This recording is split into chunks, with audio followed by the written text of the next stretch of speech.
Dope. All right, dude, you ready to get started? I am. Let's do it up, man. Awesome.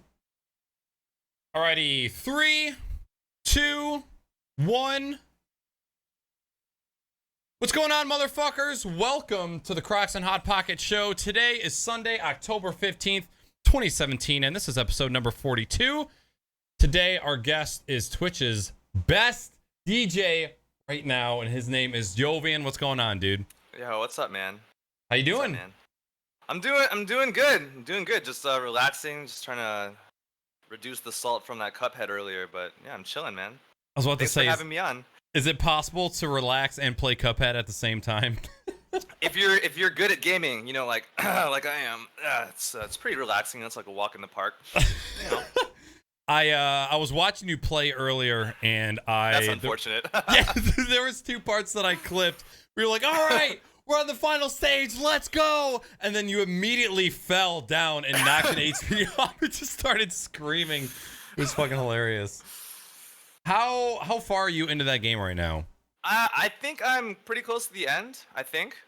Okay. I think there's probably like maybe a couple more levels, but Okay. a couple more levels. I don't know.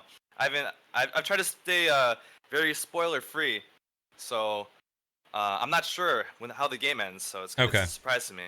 Awesome. All right. Well, we're going to get right back to you in a hot second. Chat, if you guys want to ask Jovian a question, use the exclamation point question command in chat, followed by your question. The bot is going to grab it, and we're going to be answering those at the end of the show. And, of course, if you guys want to support the show or ask a question when we're offline, feel free to send in an email to crocs@naaackers.com, or you can leave a review for the podcast on iTunes. So first and foremost, Jovian, I got a bunch of questions, some starter questions for you. Are you ready? All right, I'm ready. Let's do it. All right. First one, where are you from? I'm from. Oh, that's a hard question, dude. No, I don't know. I honestly don't really feel like, because you know some people are like, "Yo, Philly, what's up? Represent." Like I've never felt like that. I grew up in Virginia. I just recently moved to California a few months ago. But like, it's not like I have like Virginia pride, you know? It's not like I feel like, yeah, I'm from the East Coast, Virginia. What's up, baby? Like, I'm not. So yeah, I guess technically, you know, I'm from Virginia. But I mean, I live in LA now, so I just tell people I'm from LA. But I don't really feel like an LA native. I still feel like very new to the city. I'm adjusting. So you've never felt like is it that you don't belong, or you just have never had something that's made you stick to one place and want to be prideful? I don't know. Maybe it's like a little bit of both. But it's kind of like, you know, like Washington D.C. is right there, so like we have a lot of Redskins fans. But it's hard to be a Redskins fan because like I don't really follow a lot of sports, but it's hard for me to like go to these events and your team is always losing. It's like I'm like, why am I supporting this team just because, you know, they're from, like, you know, a few miles away from me.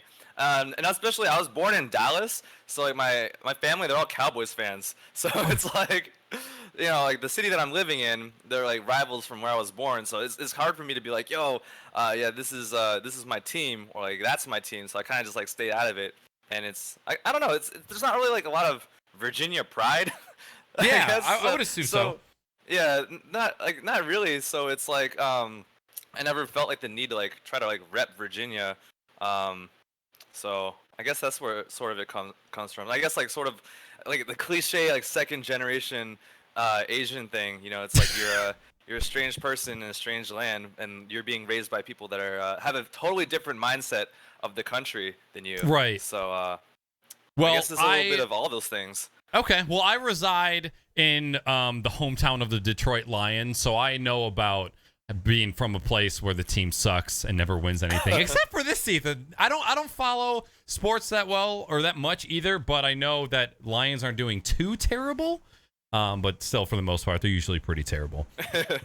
So you were born in Texas and then you grew up in Virginia? Yeah, so my parents moved there when I was like 1 or 2, and then yeah, we lived in just Northern Virginia for forever. Like I've actually lived there forever. When I went to school, I went to Virginia Tech, which is like 4 hours away. It's a little bit more south, and I transferred to University of Virginia after, which is 2 hours away. And like a lot of people were just, like from the same area, so it's like I definitely just all my life just Virginia, man. Gotcha. Okay. So what made you move out to LA? I started. Well, first I quit my job. I was a software analyst, and I quit to try to just do something different. and I started off with music, and I got into Twitch streaming, and it's kind of like my lease was up, and instead of looking for a new place, it's kind of like no one really knows what streaming is like near me. Like, I mean, there's like a couple people, but it's not really like it's not really a thing.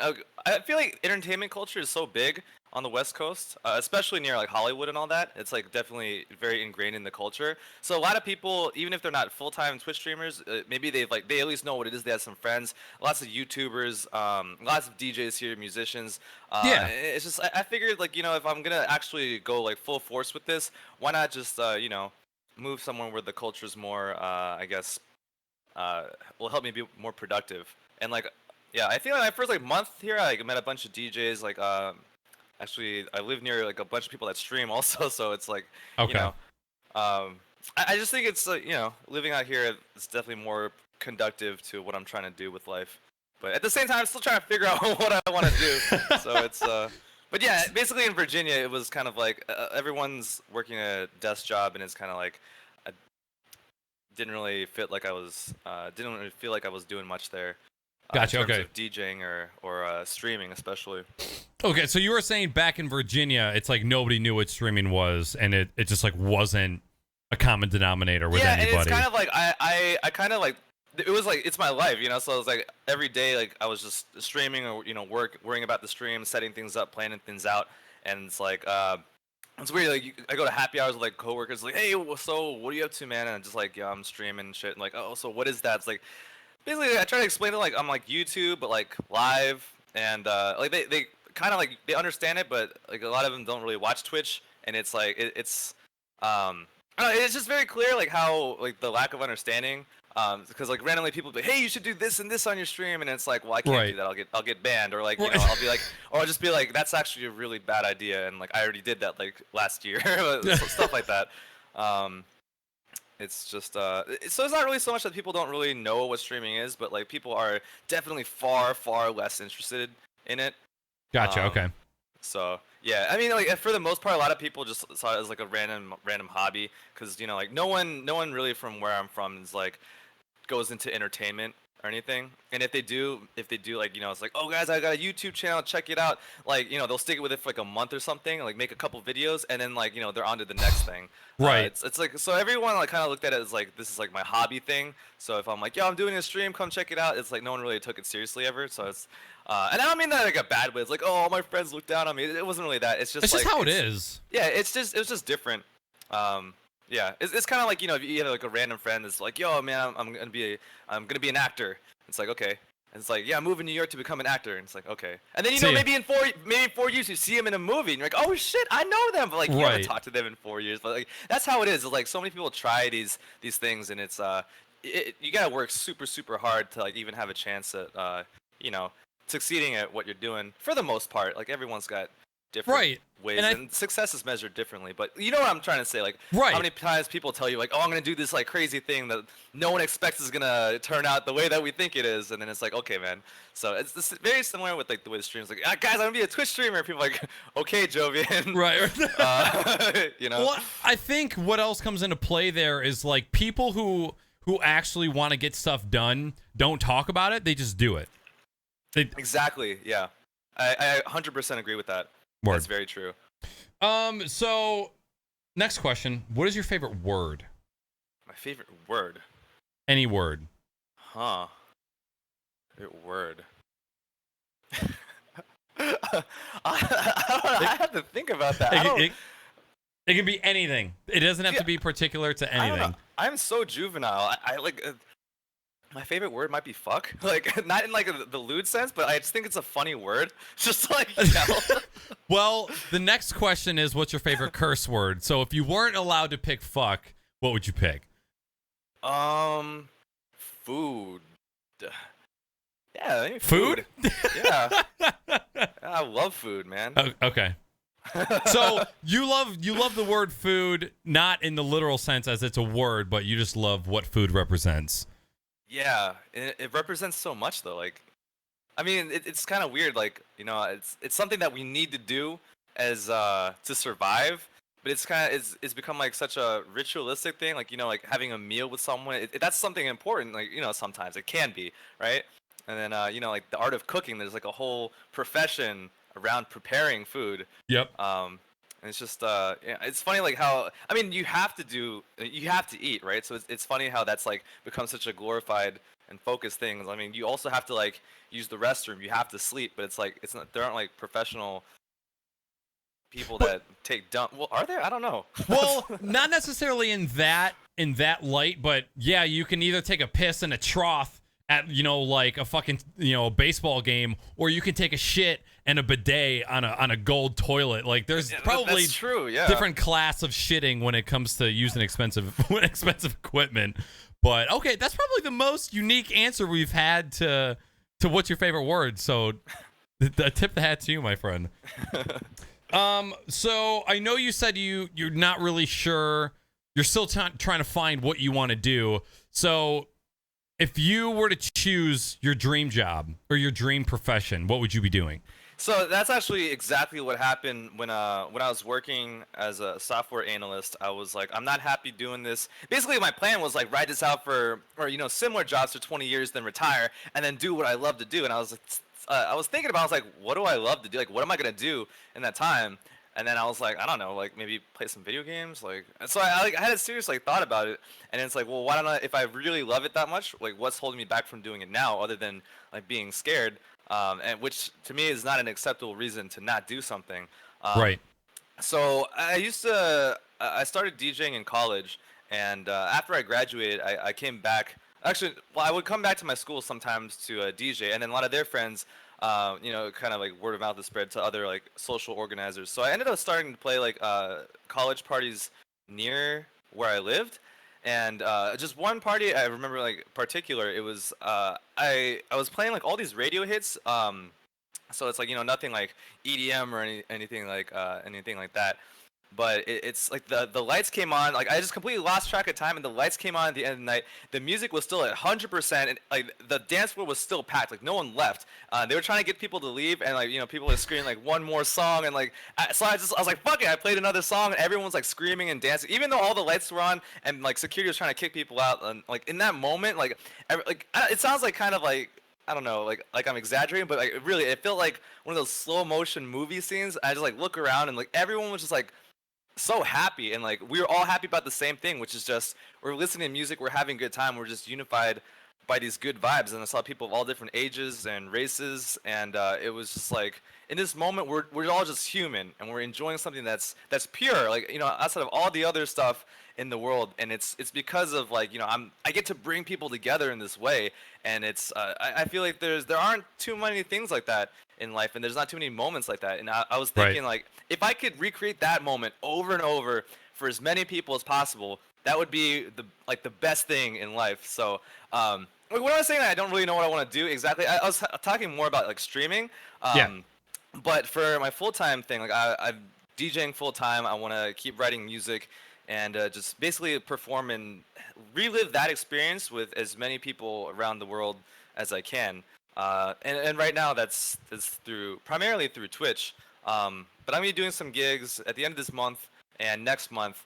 But yeah, I really like spinning on Twitch because I get to just play for people all over the world, and it's very different. But I think it's cool to embrace the technology and do something different, And that was gonna be my next point, was the fact that Twitch allows you to possibly achieve what you're doing from the comfort of your home. Like you don't necessarily have to be out playing a gig. Yeah. But I've been on the receiving end of what you've done. Like I remember being in the crowd at shows and thinking about that slow motion moment where I'm like, holy shit, right now I'm completely responsibility and stress free, and I can tell that every single person around me is in the same blissful state as I am. And it's like, yeah, never, and those don't come around. Like you said, has that only happened like once or twice for you? It's most, yeah, I think like mostly like when I'm DJing, like maybe sometimes like I'll be like at a show or something, like like maybe at like the end of a really nice movie, like there's like a moment everyone's like, oh wow, that was a really good movie, something like that. Or like like maybe like a performance or something like that. But yeah. I think one of the main issues with that too is like, how often do you remember to look around and appreciate when you're in that moment? It's not often. Yeah, that's true. especially because I just think like it's natural just to get caught up with whatever's going on with you. So, um, yeah, for sure, dude. It is hard. Especially if But music's flowing, because that's like, that was gonna be another one of my questions. Is do you feel sort of in power when you're DJing, because you kind of sort of have a control over the people in the crowd, and like, kind of, but more what happens is like when I get really into the zone, like I said, I kind of like lose track of the time, and like I get lost in that vibe too, and that's like the most beautiful thing. So that gig specifically, and this is why I don't really like stages that are raised above everyone else. So this stage was like at ground level, so people could like reach out and like high five me and shit. So I was like within arm's length of everyone in the crowd, and so I was dancing along with them, and we're all just like going nuts. Like in those moments, like I am getting just as lost in the music as everyone else is, and I think that's awesome. That's a much better feeling for me rather than like standing like in this super separated booth and I'm just like hands out, like, you know, but they're still like 20 feet away. But for sure, like even when, like obviously when I'm streaming, like I can't see the crowd, but what I just try to do, I just try to like focus on the music and get like really into it, and then I definitely so many times where I get, you know, lost in the vibes, and then I know there's people out there that I listen that are just like jamming out too, and it's kind of like it's like a long distance connection, but right. I think it's still yeah, it's still there. So kind of like with the being in power and in control, like that is very much a thing.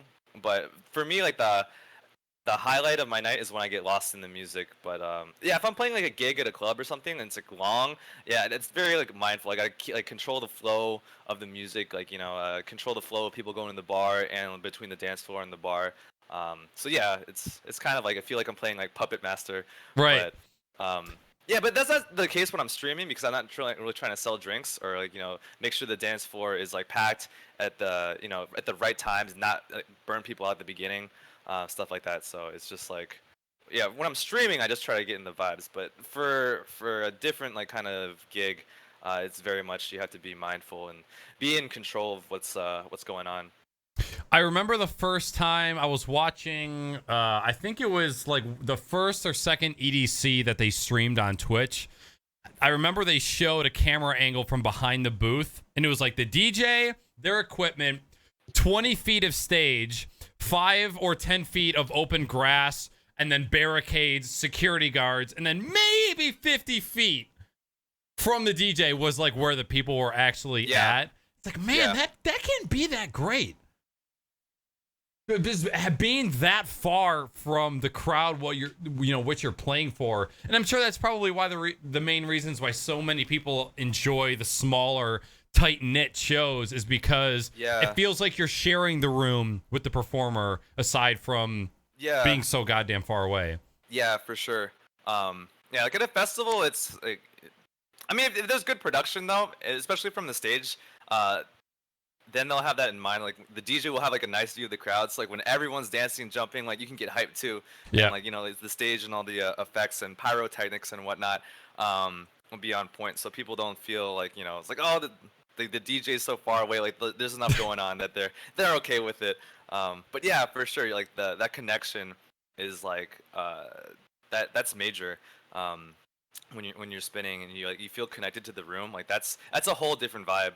And I think it's really genuine. It's not. I'm not saying like one's better or worse than the other, but like that kind of like genuine. It's a perk. Like, yeah, that vibe is like, it's really hard to replicate. So yeah, like you said, the small venues they're pretty cool. Word. All right. Next question, or more of a kind of a statement question, but describe your perfect Sunday morning. My perfect Sunday morning. Yep. Wake up early, feeling good. Seeing the sunshine, take a shower, get changed, have a good hair day. Nothing like no like 3 pieces of hair sticking out randomly. Get a nice bacon, egg, and cheese sandwich. Ooh. You know, kick it, maybe like watch an episode of some nice TV show, and then you know, stream and have a good stream after. That's a good Sunday for me. That's it. All right. Yeah. What I find funny about this question is every person who answers it starts with "wake up," as in like, yeah, I'd like to wake up from sleeping. I'd like to not be dead on a Sunday morning. So I'm glad you started with that. All right. What's your biggest pet peeve? Oh God.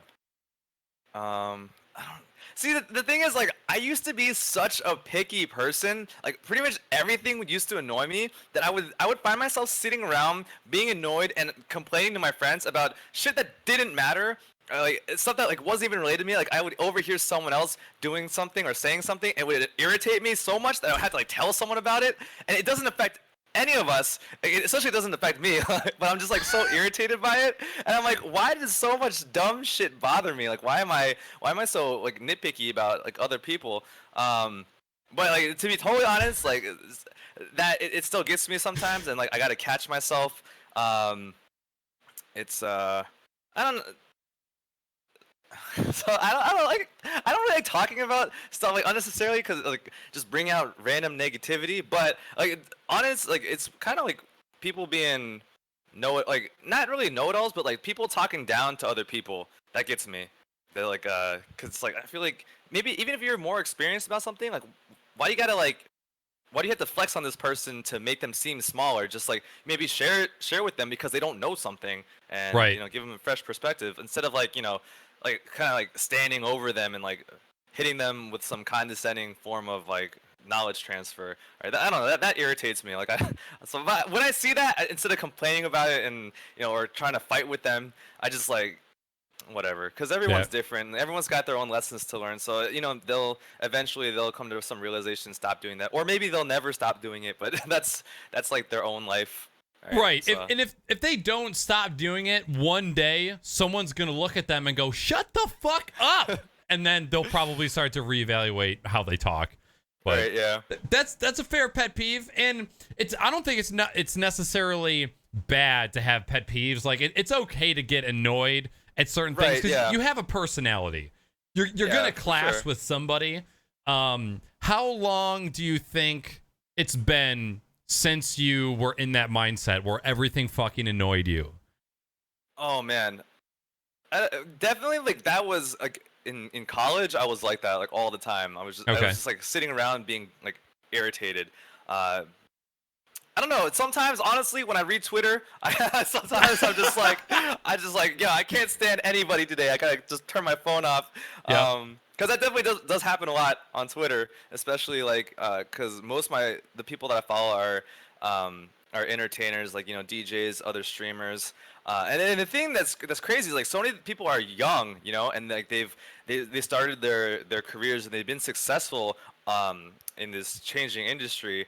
And so like they've never had the experience of someone just being like shut the fuck up, right? Like they've been kind of doing this thing on their own, and they found success, and but they still haven't had that situation where someone else kind of shuts them down because they've been going full speed for years, and they've been good at it. So like they do have a right to I guess sort of like flex their expertise, but I think like it's kind of like you gotta do that in a positive way. Otherwise, you're just kind of being a dick online, and if eventually if you're a dick to everyone, like that's gonna catch up with you. Always does. 100% of the time, always does. All right, burp or fart? Are you saying which do I prefer to do or to have done to me? Because I don't know. For me, like I don't really like burping. It's not like, but like having a nice fart, it's like relieving. Okay, yeah, it's that. But like when people fart around me, I'm just like God, because it's kind of like the way I think of it. It's like this is so gross, but it's just like I imagine like tiny little shit particles in the air, and then I'm like, no, this is getting in my nose. And like, yep. Yeah. So if that creeps you out, are you saying that you've never cupped a fart and thrown it in someone's face? I've actually never done that. No. Okay. It's hilarious. I have farted in crowded elevators though. And in the club, just like if it's super packed, I'm just grumpy. I'll just let one out like when I'm walking through the crowd, and I'll just fuck keep on these going. people. Yeah. All right.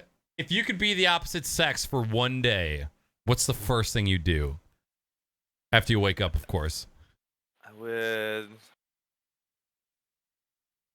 Oh my God, I don't know. I would take a selfie using those like super hack Snapchat filters, and not feel guilty about it. Okay. That's what I would do. So Sometimes I'll use like the dog face and like send it to like a few friends. Like, don't I look cute? And they're like, dude, the fuck are you doing? Like, I don't know. Okay, so you want to be cute. All right, what color hair do you have if you're a female? Maybe blonde. You're blonde? All right. I'd be a blonde Asian. Yeah. Okay. Here's a Oh, more. you know what? Actually, hang on. Maybe I'd be a redhead. Do those exist? Like genetically default? No. Oh. Blonde Asians. Ah! Is that possible? I think it's possible. I think. Okay. Depends, because like Asian can you know, you can get pretty out there with the genetics and whatnot. But Right. I'm sure like with the right Russian genes, you know, you have like Russian and I don't know, like Kazakh. Okay, maybe. Cause like Eastern, like there's parts of Eastern Europe that are like pretty Asian looking. I think. Oh yeah. Okay, Getting so my maybe not like geography full correct. blown Asian, but like part or mostly Asian. Right. Yeah. You still have those But, genetics. yeah. If you know if you've had like 30 generations like straight from mainland China, I highly doubt you're gonna be blonde. Right. Okay. So final impromptu C part of this question. If you're a female and you didn't have a sex toy, what's the first thing you would grab to masturbate with? If it didn't, okay. I don't know. Cucumber? Is that like pretty, pretty average? Yeah, it's I don't know. It's like, I mean, like, I'm just trying to think. It's like, I don't know, like a Sharpie seems inadequate. Oh, like I'm just looking around my desk, but like an Xbox controller doesn't seem like it would go well. Right. I mean, I got my keys. No. There's an eraser for a whiteboard. That's not gonna work. Well, what about that microphone you got there? This is bumpy and it's I don't know. It's kind of wide, dude. And plus, I paid money for it. I don't want to ruin this. I guess Right. you could like wrap it up first, but. Right, saran wrap maybe. But the thing is, I use this so often, I couldn't look at it the same after. Right. It would just be like right in my face all the time, and I would have weird memories. All right. Pineapple on pizza, yes or no? I'm not against it. I'm really not opposed. I know some people like want to lead a crusade of no pineapples on pizza. It's not okay. But like for me, I'm kind of just like, look, if it's on the pizza, I'll eat it. I'm not gonna complain. But if there's a slice of pepperoni pizza right by it, I'm gonna go for the pepperoni first. Okay, so it won't stop you from eating pizza. Oh no. Okay, but you wouldn't order it. Yeah, I probably wouldn't order. I used to order it as a kid all the time. When I first found out about Hawaiian pizza, like probably for like a year, I was all about the Hawaiian pizza. And the best part was no one in my family would eat it, so I get the whole pizza to myself. Yes. Awesome. Oh, that's the best. Yeah, dude. Sun chips, harvest cheddar, garden salsa, or neither. Ooh. Isn't that like a green one also? Oh, no, that's the garden salsa one. There's another French one, onion. isn't there? Yeah, I like the French onion. I know I'm copping out right now, but I like the French onion one. French onion is so inferior that we don't even include it in the question. I like that one though. There's out of all of the people that I've asked this question, you're probably only the second person to answer French onion. All right, because here's the thing: the cheddar ones, they're good, but they're a little bit too cheesy, and the garden salsa is tasty, but it's a little bit too gardeny. Like there's a little bit too much. There's a little bit too much flavor on it. If it was a little bit more subtle, but like the French onion one, it's like yeah, it's a little bit. I feel like it's less potent, the flavor. Okay. Okay, I can get down with that answer. I'll let that one slide. If you could bathe in anything other than water and come out completely clean, what's your pick? Jello. Jello. I've had this fantasy of just jumping into a swimming pool of Jello for like the longest time. Oh, I would also love to do that. But the thing is, I'm realizing now that Jello is kind of thick, and if you get like a foot under, I'm not confident that I'd be able to swim my way out of that Jello. I might. Right. And drowning in Jello sounds horrifying. Yeah, because you can only eat so much. Right. Yeah, I'm not sure if I could eat my way out of it. Now that you mention that is kind of terrifying. Yeah, because like it would you go down into it, but then like the Jello would collapse on itself and it would seal, so it'd get pretty airtight. But you couldn't really climb out of it because it would just kind of like crumble as you're trying to climb. And it's probably way more difficult to swim through Jello than it is actual water. Yeah. I'm officially creeped out. I'm gonna have nightmares tonight, so thank you. It's scary, right? What keyboard and mouse do you use when you're gaming? I've got the Phoenix Nasita. I don't know. I like it. You can change the DPI, and it's got like this nice like Phoenix thing on it. And then the keyboard I use is a Nopu Chalk Mini. It's like a, you can hold it up. It's like Yeah. this little mini keyboard. Ooh. Yeah, it's a little bit dusty, but it's like it's just a really minimal keyboard. Cherry MX Red switches, they're nice. And then this is the mouse that I use. You can adjust the DPI when you're on that Okay. PUBG. So I don't know. I like Ooh, it. yeah. This is probably my favorite mouse that I've used. But also, I've never really had that many different mice. Like this is probably the second mouse I ever bought. Bought. Bun. But yeah, before this, I had like a $5 mouse from the computer store, and so I was like, actually no, this was a gift. So yeah. Okay, I'm with you too. I rock a 60% keyboard. Yeah, I know you can't see it right now, but once I started getting serious about first-person shooters, I said to myself, I can't use a full-size keyboard and have decent mouse movement. So I was like, all right, let's see what the smallest keyboard possible is, and it's way easier. Yeah, I was smacking my mouse against like the keyboard all the time, and plus it took up all the space, and it was more keys to clean. So right. So what DPI do you usually run for first-person shooters? Okay, so this is how everyone can tell that I'm a fucking noob. I just leave my mouse on 1600 because that's what I play MOBAs with. But then I turn the sensitivity like in game down to like 30%. Okay. So I don't know, it's like 600 somewhere around there. Woo, that is so high. Oh my god, that is so high. People, I know. I know it is, but yeah. Because my thing is like I know it's really bad for like fine aiming, but if I need to turn really fast, like I don't want to swipe my do like multiple swipes across my desk. I just wanted to like just maybe like I don't know, like a 1 foot movement, and then I would be all the way around. Right. I would say when I'm gaming especially for PUBG, if I do one swipe, like one arm swipe right, because I aim with my arm, not with my wrist.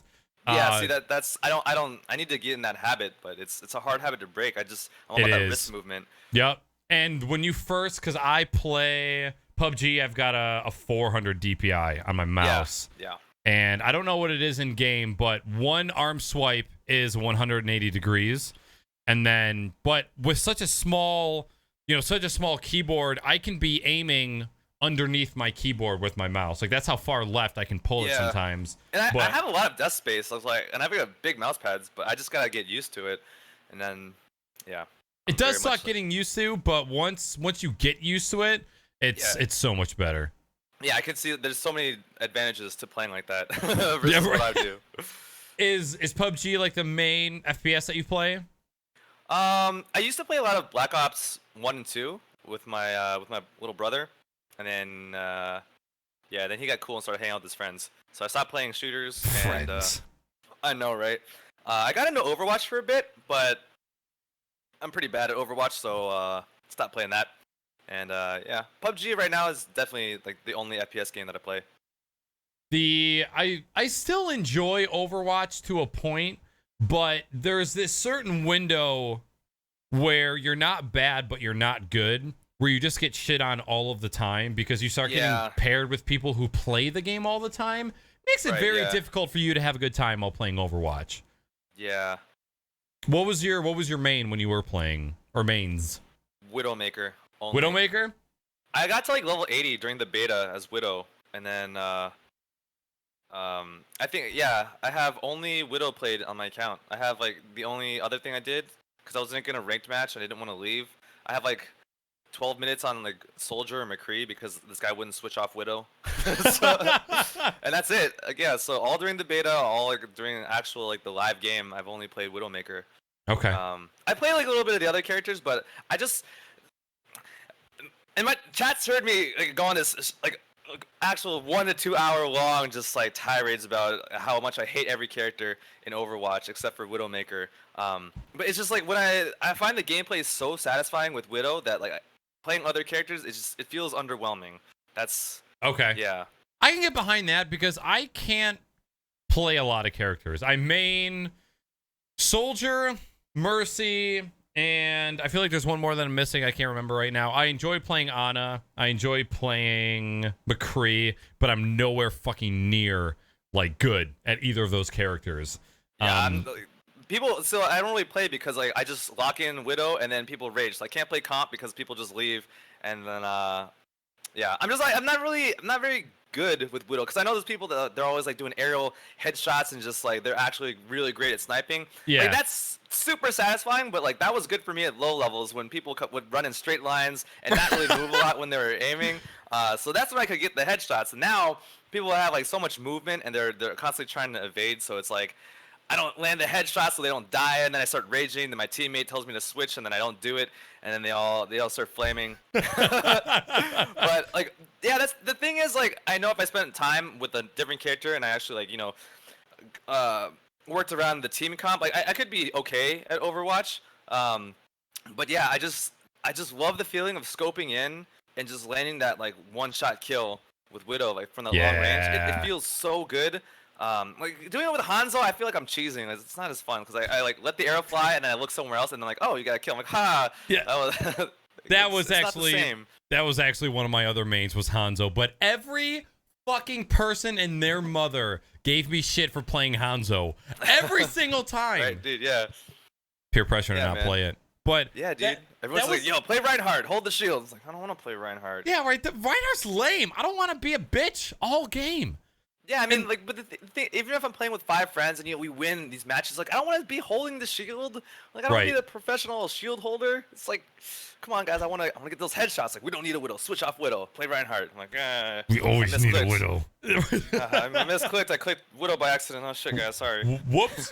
That was probably one of my main gripes too. Was being in a group of friends or acquaintances.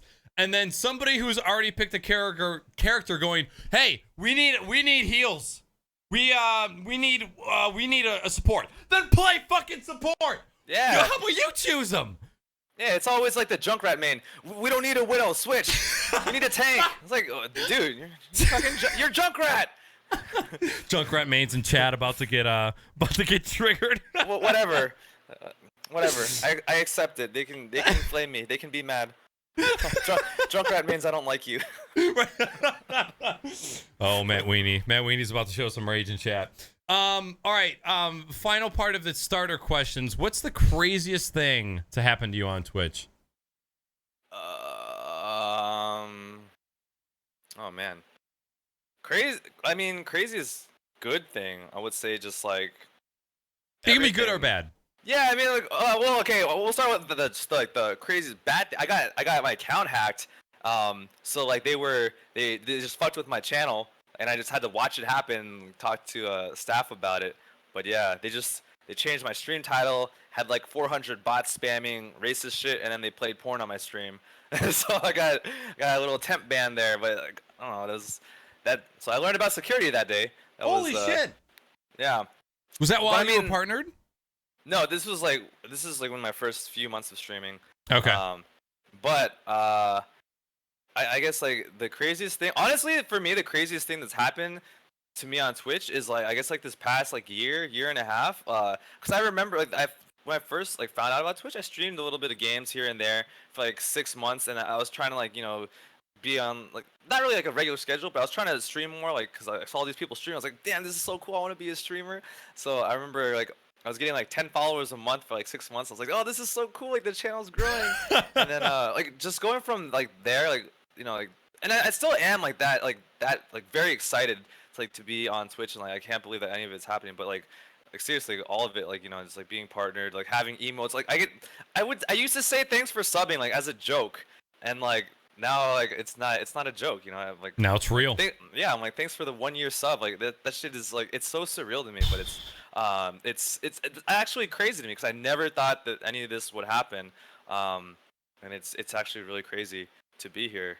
One of the I remember when this first happened. I remember the first time I went live, like I hit live, and then watched the Discord tag everyone, say, hey, this person is live. And I remember seeing people in chat before I started the show. And then as soon as it going live, seeing them post in chat. And just 1 or 2 people being there when you first start is like, what are you doing? Leave and come back. Yeah. It's crazy to know that people enjoy your stuff so much to be there as soon as they get a notification. Yeah, for sure. It's it's fucking amazing to be honest, and I'm super grateful for it, and at the same time it's surreal. I can't believe that I get to do this, but I love it. It's awesome. It keeps you humble. Yeah. So how long did you stream in Virginia before you moved to LA? So about a little over a year. Okay. I mean, I started streaming for like 6 months or something, like, and then I just completely stopped, just like do real life stuff, and then I started streaming like, like it took me a few months to like get on a schedule. I was just streaming like, like 2 or 3 times a week, sometimes 4 if I'm really feeling it. But then I pushed myself to like be on a regimented schedule, and that was like for about like a year. Man, you were streaming 3 to 4 times a week in your first year of streaming? Well, so this is like after I quit my job. So right when I first started, I wasn't doing. Well, when I first quit, I wasn't doing anything. I was just like I spent like a few days, honestly, just like doing nothing. Like I watched some TV. I got some Chinese food, sat on my couch. I like, took like 3 naps, and I was like, I can't do this for. Cause I was like, I need a break from work life. I need to just do nothing for a little bit. And after like a few days, I was like, I can't do nothing. I need to do something. So I was working on music a lot. And then I started streaming around then too. But it's like when you're starting out, I was always like so nervous. I was like really camera shy. I was like really scared to talk on the microphone as well. Really? Yeah. So I had to like force myself to do it. It's funny because when you see people in like I think when I first met you or first tuned into your stream, it was actually from a Future Man host. When he had first found you, and he's like, I found this awesome dude. His name's DJ Rafiki. Back in those days when it was the old name. Yeah. And so I think then you were still pretty established at that point. And it's funny because when you find somebody new who's already established, you don't know what that person had to do to get to that point and what changes they had to make to get to that point. So it's funny for me to hear you say you were shy in front of the camera or shy on the mic when I hear you like on the mic nonstop. By the way, I love when you shit on fuckers in your chat. Can I just say that? Like when somebody's acting up, you have no problem just lowering the volume and calling somebody out. Like I know think I do it too much sometimes, like, but I sometimes I just can't help it because like I don't know, like I said, I'm like pretty quiet. I'm generally like kind of shy, so it's definitely like this is a new thing for me, like having a voice, and I try to give people a chance. Like when people start talking shit, I don't always assume that they're talking shit. I try to like you can even if you don't like me, you don't like the music, you don't like the channel, you don't like the content, you disagree with me or something that I said, you're allowed to voice your opinion because it's valid. But once you start being ridiculous or you're just acting up for attention, then I don't like banning people. I just like calling them out. And I know it's you don't really like. I'm not like trying to like teach someone, and like they're not really generally for the most part they're not getting educated. But I feel like the more conversations that you have and like you talk about it, maybe if it's not for that person directly, but other people that are listening, like it makes them think about stuff in a different way.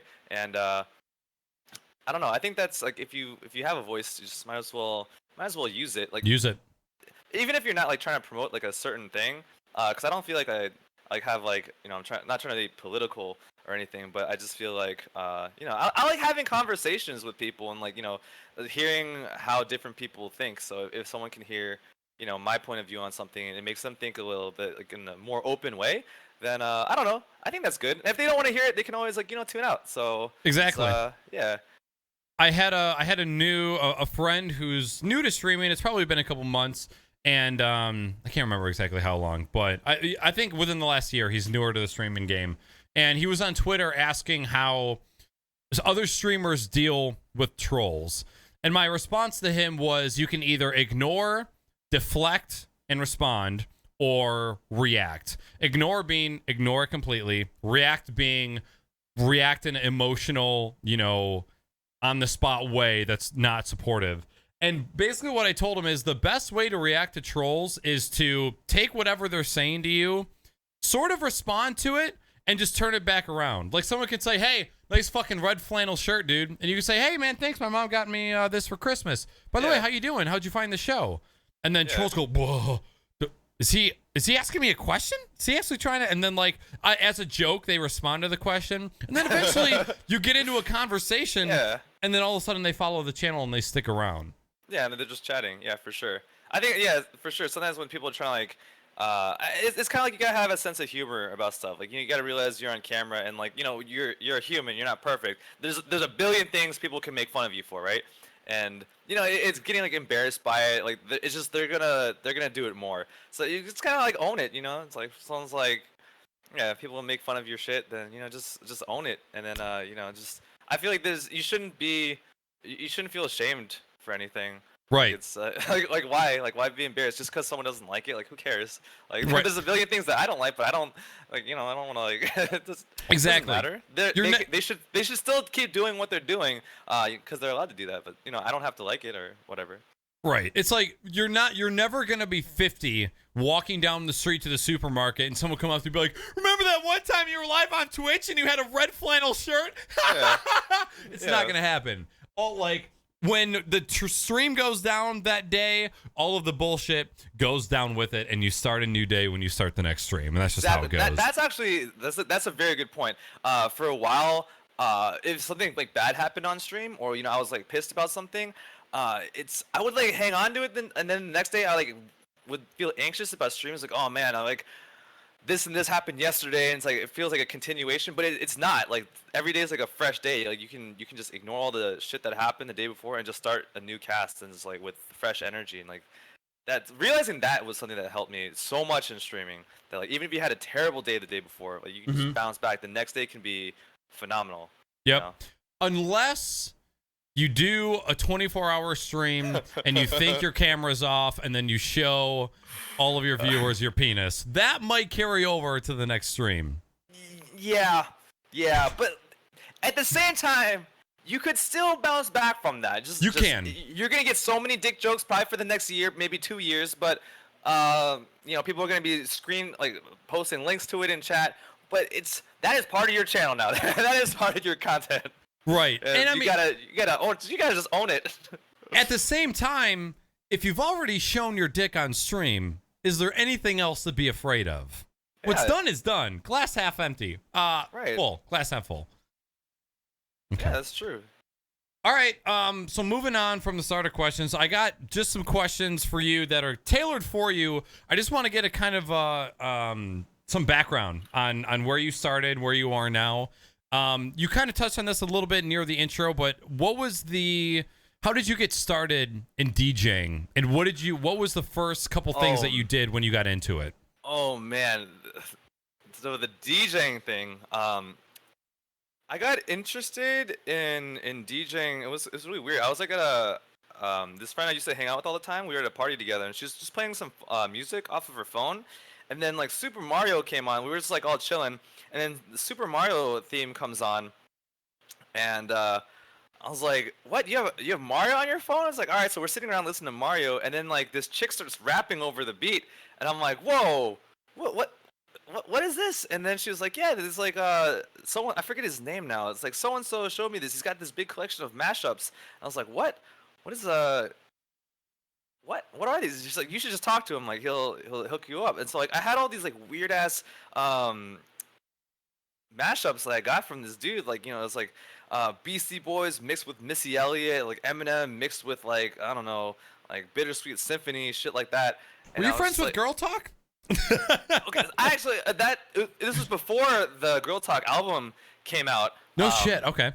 But it wasn't Girl Talk. It was just like this guy that was like very enthusiastic about mashups. So yeah, I got all these mashups from him, and I was like, on Google for like weeks after, just always looking up mashup downloads and just like downloading all these different mashups. And like I found some random article about like how to make them, and I don't think even like YouTube was like a thing yet. Maybe it was, but really, yeah. I think YouTube got big. I remember YouTube before it was like copyright everything. Yeah, like I 2000, too, dude. like 2006, 2007 was when YouTube was just free reign over anything. Yeah, this was like, holy shit, how long ago was this? This might have been 12 years ago. Yeah, probably. But yeah, it's like, yeah. But anyways, I found some article about like mashups and bootlegs and about DJing, and I was like, what is this like DJing business? And then I got a free program, and so I couldn't look up on YouTube like tutorials how to mix anything. So I loaded up my entire iTunes and did this free program, and I just started like pushing like play on both of them, and it sounded like absolute garbage. Like everything I did sounded so bad. I was like, I'm gonna make a mashup of this J-pop song and Snoop Dogg, Ooh. and it would sound horrible. Like, and I was like, why can't I do this? Why can't I make a mashup? And then I did random stuff until I didn't know you could change the speed of songs, which is like what the whole entirety of DJing and mixing is based on. You can match the BPMs of different songs and get them to blend together. I had no idea that even like you could do that because there's no guide. I just downloaded this program and clicked random buttons. But it just so happened this one K-pop song and Snoop Dogg "Drop It Like It's Hot" was the exact same speed. And I hit play at the same time, and it sounded amazing. And I was like, "Oh, I did! I made a mashup!" And yeah, from there, like I started getting like more into like sort of DJing, but I didn't like mix. I didn't do parties or anything. And I would just sit in my dorm room and like click songs at the same time and record mashups, and I'd record them and like post them on like YouTube and send them to my friends like, what do you think about this? And it'd be like some Japanese trance song mixed with Beastie Boys, like, or Eminem mixed with like, I don't know, a Little John beat or something. And I would just do that all the time. And eventually I got turntables because I wanted to learn how to scratch. Okay. But like I was really really really really really bad. And I mean, like I learned a couple scratches. Like I still do really basic scratches. Like I'm not good at scratching at all. And so the scratch that I learned how to do, I still do the same ones today. I haven't really gone past that. But anyways, I had this gear in my this is after I transferred to a new school, and I was drinking with my roommates, and this dude comes over and he's like all bummed out. He's friends with my roommate. And is like, dude, what's up, man? And he's like, man, like, I'm throwing this party for my girlfriend's birthday. Our DJ just bailed. Our party's in an hour. Like, I don't know what I'm gonna do. And he's just like sitting in our living room, like, just like getting drunk, cause like his party's busted. And he's like, oh shit, dude, my roommate's a DJ. I'm like, ah, ah, ah. 'Cause at this point, all I've done is in the software, I can click two songs at the same time, and they'll sound good together. And I can kind of do a couple scratches. That's all I do. I've never done a party. Like I don't know how to even blend songs together or anything. And then my roommate's like, come on, man, it'll be cool. And then the dude's like, yeah, dude, look, I'll carry your gear for you. We got speakers set up already. Like I'll carry it. We'll give you $200. And my roommate's like, yeah, man, come on, let's go to the party. It'll be fun. And I know now that my roommate just wanted to go because there's a bunch of Korean girls there. So that's why he wanted to do it. Oh. But Pussy talks. Yeah, the dude carried my gear for me. He set everything up. He gave me music to play because I was like, I don't really have music. He's like, dude, I'll just give you a bunch of CDs. You can use CDs, right? I'm like, okay. And so like every transition I did that night was awful. Like nothing sounded good. I didn't beat match anything. I just kind of like faded out the song and played the next one. This is like for 4 hours I did this shit. Holy fuck! I was just drinking the whole time, and I got paid $200. I didn't have to carry a single thing. It was really bad, actually, and a lot of people were like, dude, never book this guy again, he fucking sucks. And then like, a couple of my friends were like, oh, you're really good today, but they're just trying to be nice. Yeah, yeah. But actually from there, like that guy kept throwing parties, and he would hit me up, be like, hey man, you would do another party? And like he would give me music to play, and he would pay me, so I'd be like, all right, like, I'm in college, like I could use like a few $100s every week to spend on booze and snacks and whatever. And yeah, so from there I started getting a little bit more serious about it, and then like I started doing a lot of parties in college, and it was actually awesome because I found out when I started really getting into it, the next year, this guy used to do all like the frat and sorority parties, and like he did a couple of clubs and bars that were local as well. He went as DJ Cunt Rocket. Sometimes DJ Cunt Rocket. Yes, yeah. They put it on flyers. It was just like a picture of like a rocket with like balls, and I was like, how does this guy get away? And sometimes he would spell it Cunt Rock Kid, like I don't know, but this would go on flyers, and they would hand it out for clubs, like like Tuesday night featuring DJ Cunt Rock Kid, and I was like, what the fuck, like what is this guy's deal? And then I found out he was making like over $500 a night, and I was like, oh shit, I want to be a DJ. Like this guy is only paying me $200. Like I want to. I want to be a cunt. Yeah. So the next year, people were like, hey, we want to get you for this party, and like, how much do you charge? I'm like, $450 plus a $50 tip at the end of the night if you guys like my services, right? So I was pulling like decent money. I get double booked like Friday, Saturday night, like every weekend. So I'm making like $4,000 in a month, like in college. Like that shit was fucking sick. Like Wait. Yeah, dude. People were actually paying you $450 to DJ a party. Yeah, like in a Chinese restaurant, I get like $500 that night. What? Yeah, it was crazy, dude. And see, that's the thing. So like fast forward, I got my first club gig in DC.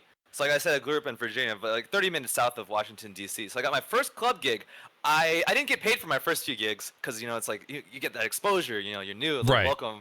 And then I started making like anywhere from 50 to 100 a night. And these like real club, like these are nice clubs that I used to go to. Like people pay like $1,000, $2,000 for a table. I'm making like $100. I'm like, damn, college was nice because I could drink the whole time at these college parties. And it's like get all my friends in free, and it's definitely not the case. The club industry it's much more competitive, and there's so many DJs. Like this is like years later because I was charging so much because I was the only DJ on right when that guy graduated. I was the only DJ on campus for a couple of years, and then after that, yeah, the only one that was doing parties like this, like yeah, that had my own equipment and I had my own speakers.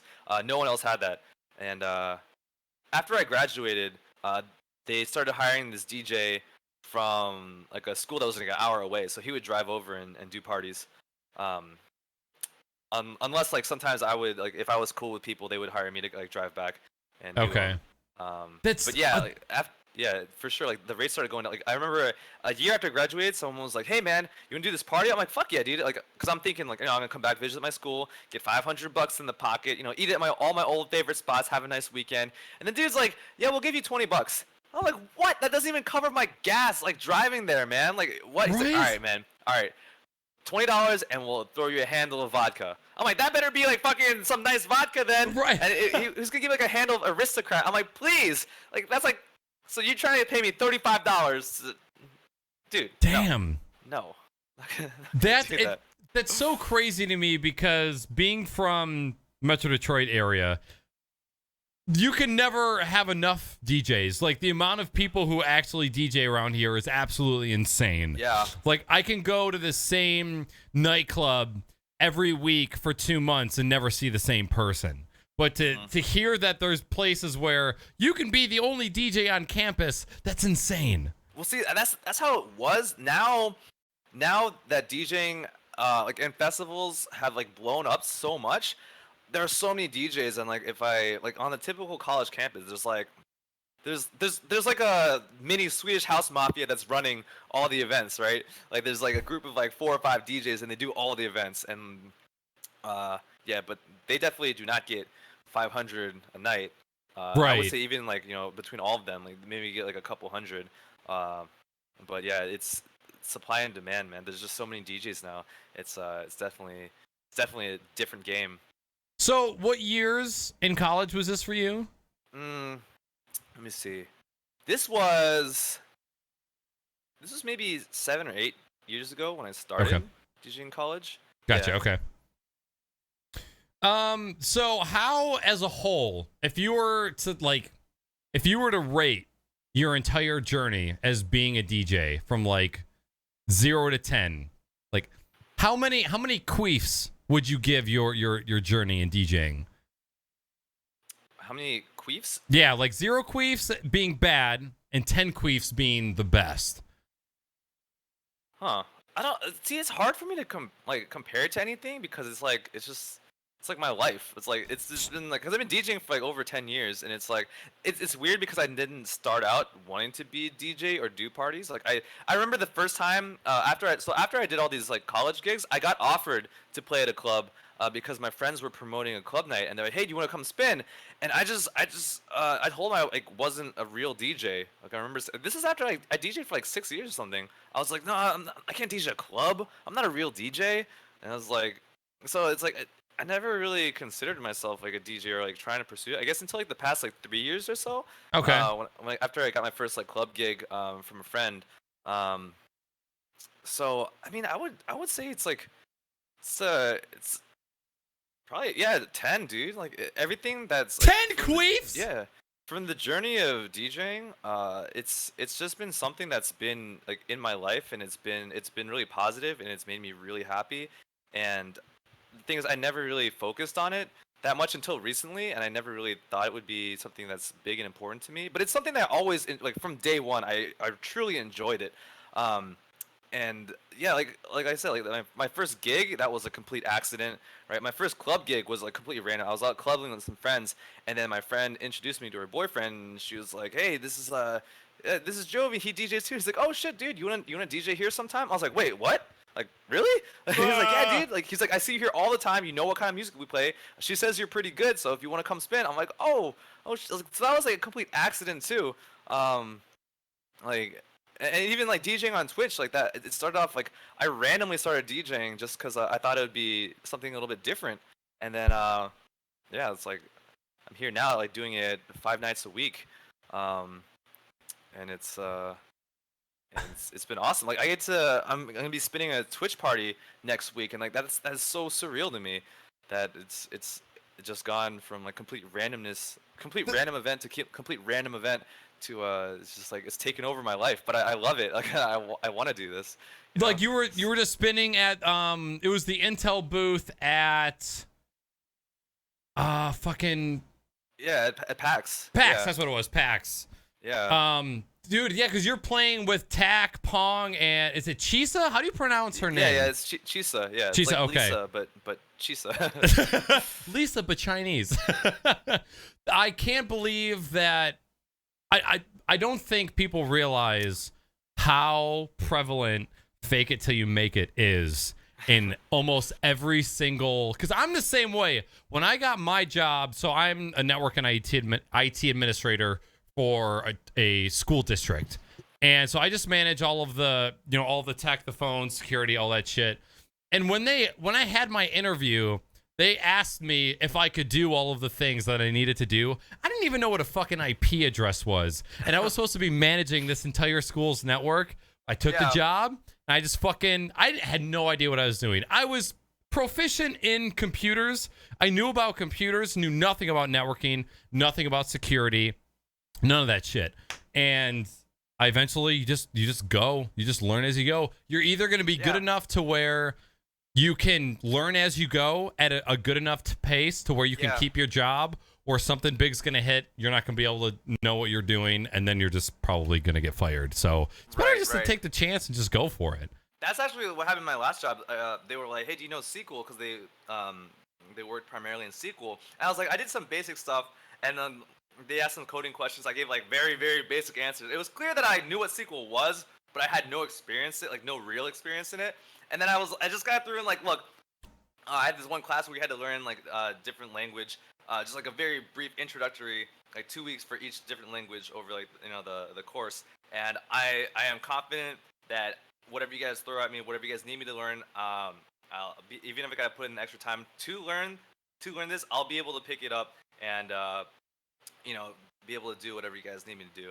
And so like very much what you're saying is true, dude. It's like you got to be able to at least like take that chance to, like, if you don't know something, like put in the work and effort to get to know it, right. And then, if you can't, then like then you face that when it comes. Right. And I think that's probably one of the biggest deciding factors between people who make it and don't, is if you don't know what you're doing, do you have the determination and the discipline to learn it in a timely fashion? Right, yeah.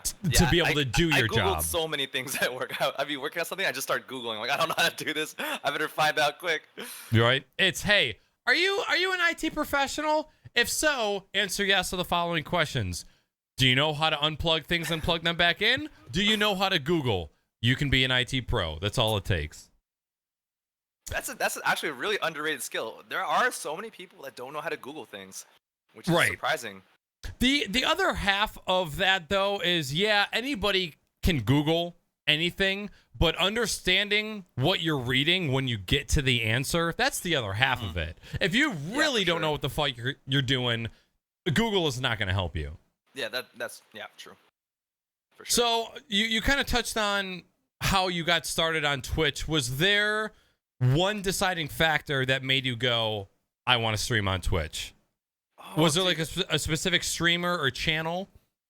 I don't like. So the things I used to play a lot of Diablo, and I think like when Kriparian was doing like his hardcore D3 world first Diablo kill, I watched it on YouTube, and then there was like a link like this is cut from his live stream, and I was like, what's that? So I clicked on it, and then I was watching him play like this dude I used to watch on YouTube all the time. I could watch it like in real time. I was like, oh shit! So then I started like watching other people, like League of Legends gameplay, and then I found like my little brother watched like a ton of Twitch on his iPad all the time. So like I'd be hanging out at my parents' house, and my brother would be watching like Trick 2G or something, and I'd be like, "Who the fuck is this? Who's Trick. this trick? Who's this trick guy?"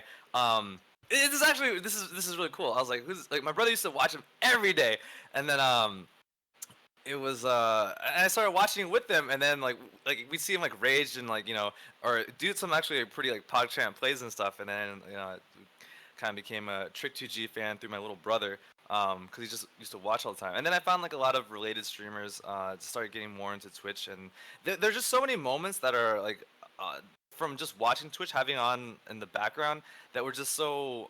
There's like I don't know, it covers everything. Like they're just really genuine human moments. Like I've seen people like reach goals that they didn't think that they'd be able to do, and it kind of just hits them all at once, and like they get emotional on stream. But it's like not like in the way like haha look at this person. Like it's touching to see people like just be super super real, and like like everyone in chat is like connected to that person at that time, and like the sense of community is like very real. Or just being able to see streamers just like share like really good like expertise at something, like pro players just like you can just watch them like over their shoulder, just play these games and just be amazed. Or you can watch people be really really terrible and just watch them like their reactions and their Right. personalities come through, and like that's a very different side of Twitch.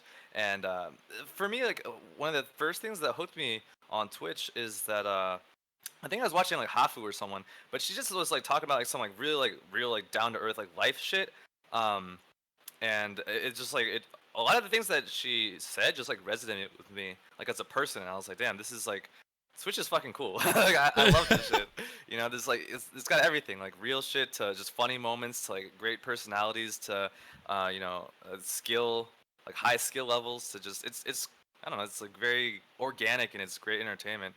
But going back to like what I said, like it was crazy because like my brother introduced me like Trick 2G's channel, and then I met him at TwitchCon, and I took a picture with him and sent it to my brother, and he was like, "Oh shit, that's like so cool." He's like, "Yo, ask him this." I'm like, "Dude, I'm not gonna fucking bother." But like, but I don't know. It's like so it's not really like it's not really like I had DJing in mind. I was like, what can I do with this? Like it was just kind of like I always really liked Twitch, and then I was very intrigued by streaming and interested by it, but right when like Twitch Music got announced, I was like, this is something that I can stream. It's because like I said, like I feel like people watch streams for either expertise at something, your character, or some form of like entertainment, right? Right. And it's like like I said, I was shy, so like I didn't like to talk. I was like, I'm not a character, I'm just a dude, and like like I don't understand how like I didn't have a plan for how I'm gonna generate like funny moments, like be like a funny dude on stream and make people laugh. Like that wasn't like I would just sit there and like click and get items like, oh, I got a legendary, nice. Hey. Like, that was my stream for like half a year. But then like I was like with music, I know about DJing. I'm not the best, but it'll be what my first thought was like it'll be cool for people to see over time. For me trying to do this full time and put in all my energy, like from the beginning of my stream to like a year or a year 2 years from now, to see like where I'm at then, and kind of like if anything else, if they don't like the DJing, if they don't like me as a person, at the very least like there's still a takeaway that if you just do something and put your energy into it, you can like improve at it at least. Yep. Maybe not like be great at it, but like if I document like my journey through it, at least people can see, that improvement, and maybe it'll encourage somebody out there. And like I was like that would be dope. So like it's everything was like I want to try streaming on Twitch. Gotcha. Yeah. Okay. By the way, do you need to refill your cup? Actually, this is the last of my tequila. I'm just drinking a cup of tequila right now. Oh, okay. So I'm chilling. But yeah, if you need a sec or anything, No, I'm all good. chilling. I got a message saying I think Jovian's cup is empty. Does he need Oh does he no, need no, a no. break to go fix it up? This is my cup head cup. It's just Ah, a little head on a cup I got you. for All cup right. head. All right, dope. When it comes to hurdles in your streaming career, maybe whether it's DJing or just streaming in general, what's been the biggest hurdle for you to overcome? Oh man. Oh jeez. I would say it's not really like ego. I guess it does come down to ego. But it's the hardest thing for me, honestly, with streaming is like measuring myself up to other people. And it's something that comes up like over and over. Like if I have a great stream, um, I'll have a great stream. I'll be watching. I'll just like afterwards, like when I'm trying to chill, I'll just usually put on a stream in the background. Like I almost always have like Twitch open. I'm just like watching random people. But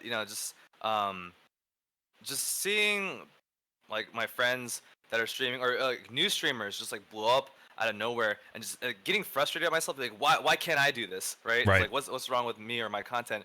Like for me that's kind of like I think it boils down to your ego getting at you. It's like there's no reason that you should first of all compare yourself to other people. Like everyone's different, like your content's different, like it's like the world is a place where like everything's constantly changing. You don't know what's gonna work tomorrow. You don't know even what's gonna work today. Like the Right. best that you can do is just do your shit. And it is like I'm not saying like do whatever like make your product just blindly because like if your dream is like go on this is so random but it's like if your dream is like just like I want to go and become like a master um like chainmail fashionista. Like you gotta realize there might not be a huge market for that, right? Right. Even if it's your passion, you go out and put all your energy into it. You might not be able to, make a living off of it if there's not a demand for it. So it is important to like, kind of look at things in a big picture sense. But definitely, like comparing. I think the hardest thing is getting caught up in like a kind of like rat race mentality, especially with like entertainment, not just streaming, but like music, because I find that happens to DJs too. The two guys will remix the same song, and it's kind of like they're on Twitter like comparing like their play amounts, and it's like that's not important. Like Oh. you make art, right? I mean, like not like getting caught up in it, but like it's if you work really hard at something and you get like 1 million plays on it, that feels good. Then you look over at your friend, it has 10 million plays, and it's like it's on a commercial, right? Suddenly, like all your success and everything that felt good about that, it's all gone. Um, and it shouldn't feel that way. But I think streaming is hard because like there's so many streamers that are either similar or like in the same, not like same exact content, but like it's like you guys are similar, and Right. it's hard not to compare yourself to people. So that's something I have to like check myself like pretty much all the time, just because it's easy to get caught up in that and get discouraged or and whatnot by stuff like that. But It for really me, is. that's the hardest part about streaming because there are some days like if I get too much in my head about it, like I don't even want to stream anymore. Or if I think about it like while I'm streaming, it ruins the cast. Like it just drains my energy, and it's like that takes away from everything. So it's definitely like for myself, I have to I guess like in terms of like overcoming a hurdle, it's checking my mentality and making sure my head's in the right place, especially with like like ego related stuff. There's definitely a point where you realize that it's okay to look at somebody else, not to necessarily compare, but to possibly see what you're doing wrong. So like Yeah. when you're first starting out, you're always looking at other people and measuring their success and comparing yourself and Yeah, thinking, for sure. why can't I be where they're at?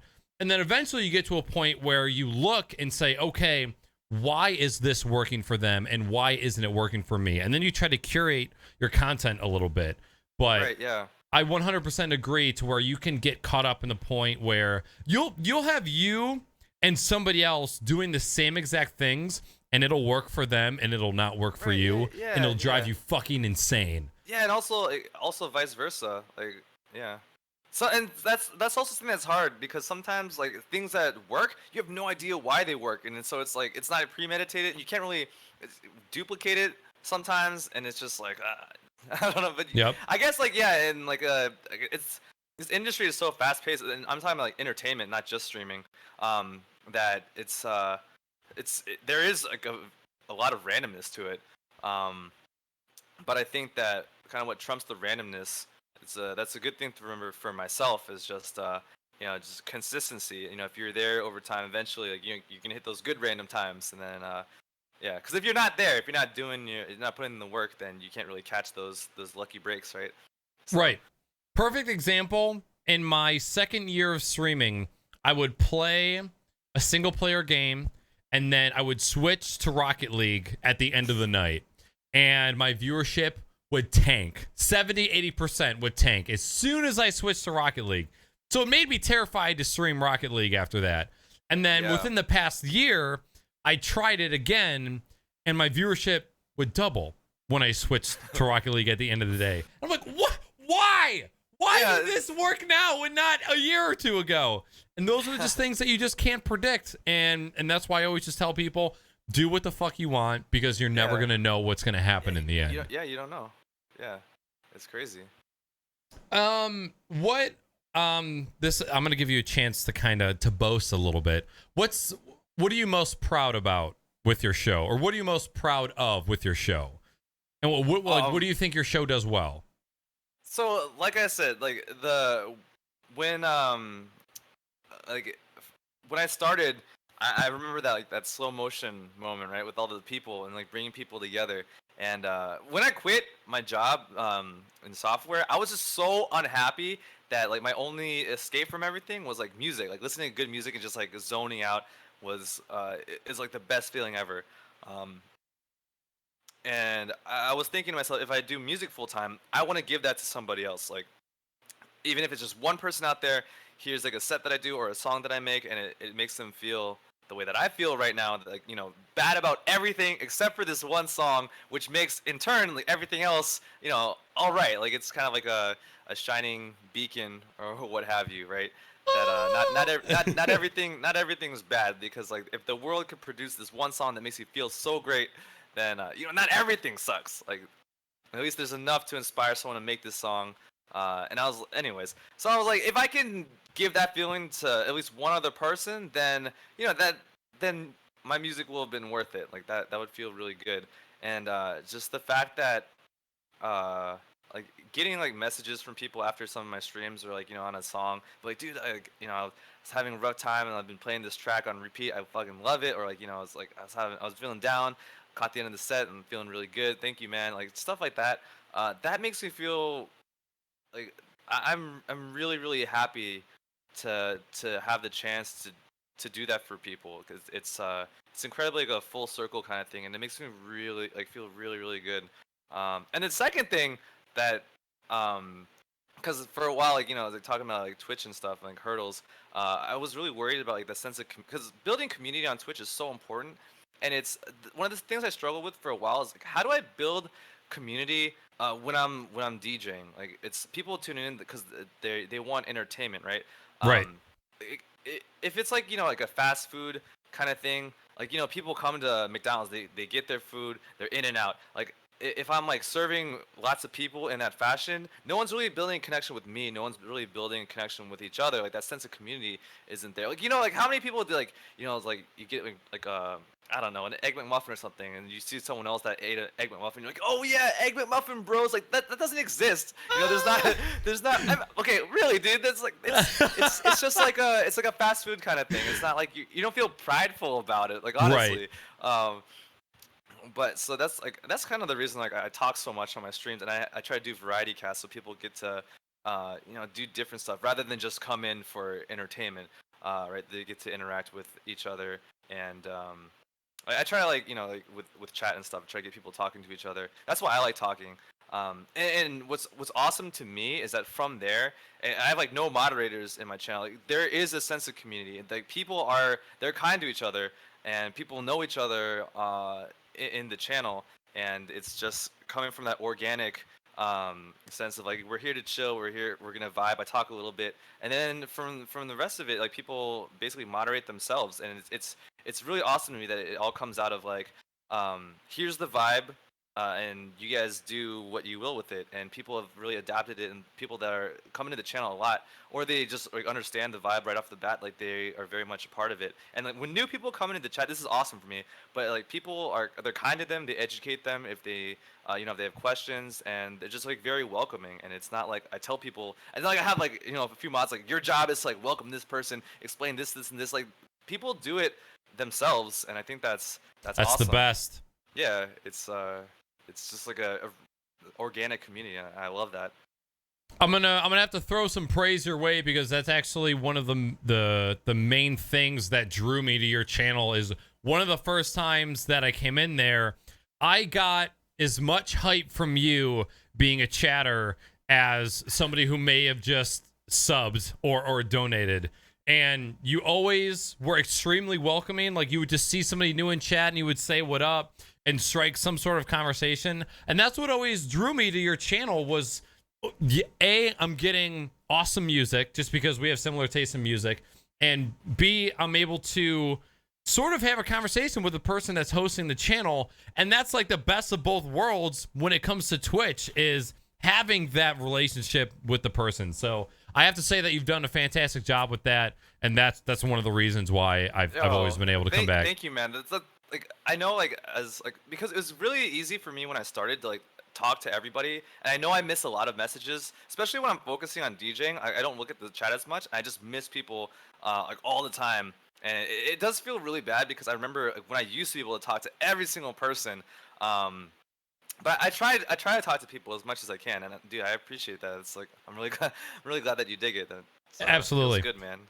And to bounce off one of your earlier points, like when you say, or when you experience somebody telling you that you made them feel good, like, hey, what you did tonight on your stream really helped me out.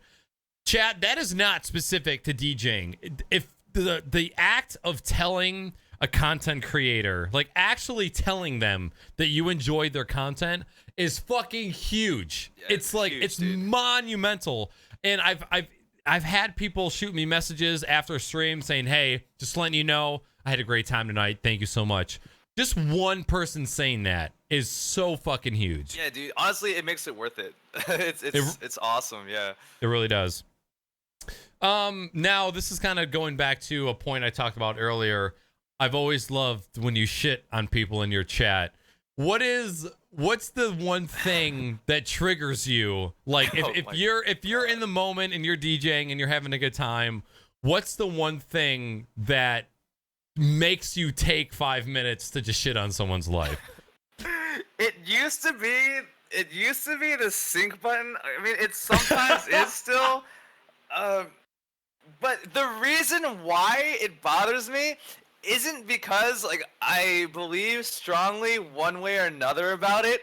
I mean, like, because there are points to using it and not using it, and I agree with both of them, and it's fine. It's like what you want to do, and the main argument. Okay, so catch people up to speed if you don't know what the sync button is. So like I said earlier, the whole basis of DJing is being able to mix two songs together, right?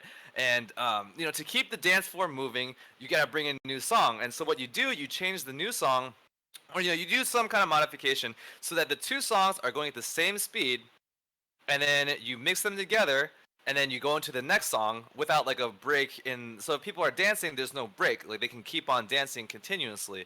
And so the way that this was done originally, right? You listen to the record, you count the beats out and that's why they have the headphones, so that you can listen to the new song without everyone else hearing it. Once you have them matched, then you transition over. People started using laptops and screens, and now you can actually just see the BPM on the screen. So unless you're using actual vinyl records and you're fully listening, you look on the screen, you slide the fader until the two numbers match. Like, this is 127 BPM. You slide the fader so it says 127, and then you can transition. You don't have to listen. I mean, you want to listen to just double check, but you don't have to listen in the headphones anymore if you're using the screen.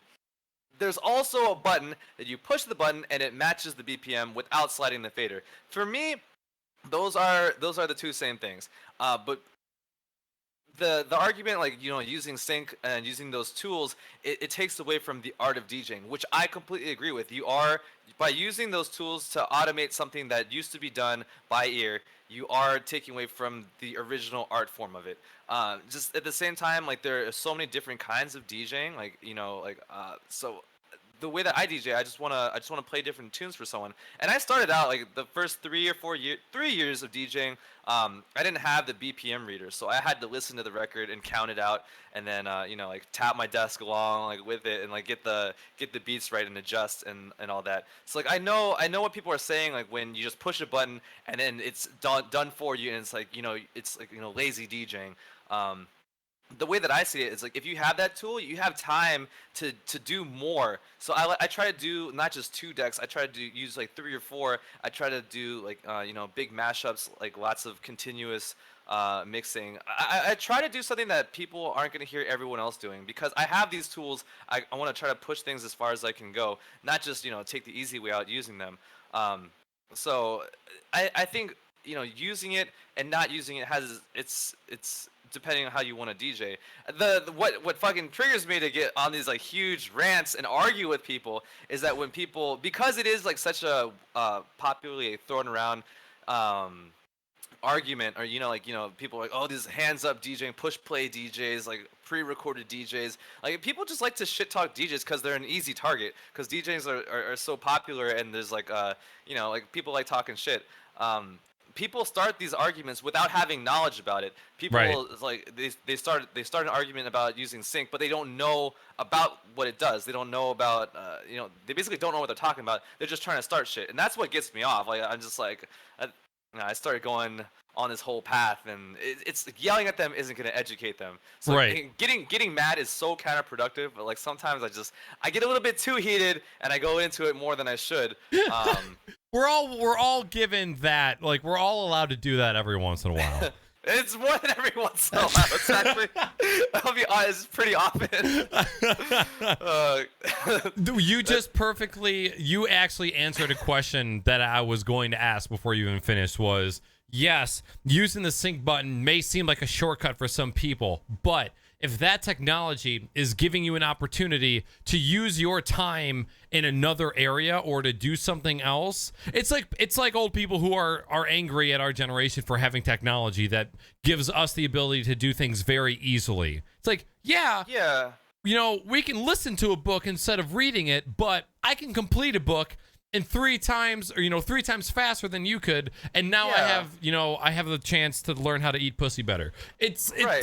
There's ups and downs to it. So that was going to be my question: was, does the sync button give you opportunities to do other things? And you pretty much just answered it. So like, it's kind of like, well, I mean, the unfortunate thing is that it does allow people to like, perform and go through their DJ careers without actually understanding how to beat match, like, by ear. But the truth of it is that it's not a necessary skill anymore. I have friends that played clubs and they don't know how to beat match by ear because they can just sync, or they Right. can, even if the sync button's off, they're looking at a screen, 126 BPM, they can read numbers, they can slide the fader, they can match it up. They don't have to listen. Like, that's the skill that people, like, older DJs have a problem with, because you lose that ability to listen and adjust. So you're not as in touch with the music, but and that is very true. Like, it can be a shortcut, but, like, I don't know. Everyone uses it differently, and what you got to realize is kind of like, if that person needs to beat match by ear, maybe the grid isn't correct. Like, they're screwed in that scenario, right? And that's on them. Like, so you can't be mad all the time. It's also, like, different kinds of DJing, right? Like, digital art versus, like, painting, right? Are you really, like, if you're a watercolor traditionalist, are you really gonna go to a digital artist and be like, that's not real painting? Like, Right. yeah, sure, it's not physical painting, but I wouldn't say it's not art, right? It's still art. It's just it's different. It's like, oh yeah, well, you don't have to consider the actual physical watercolor, right? You can't just, like, throw all these colors and hit the undo button. Like, yeah, that's true, but I'm a digital artist, so There's pros and cons to both. yeah.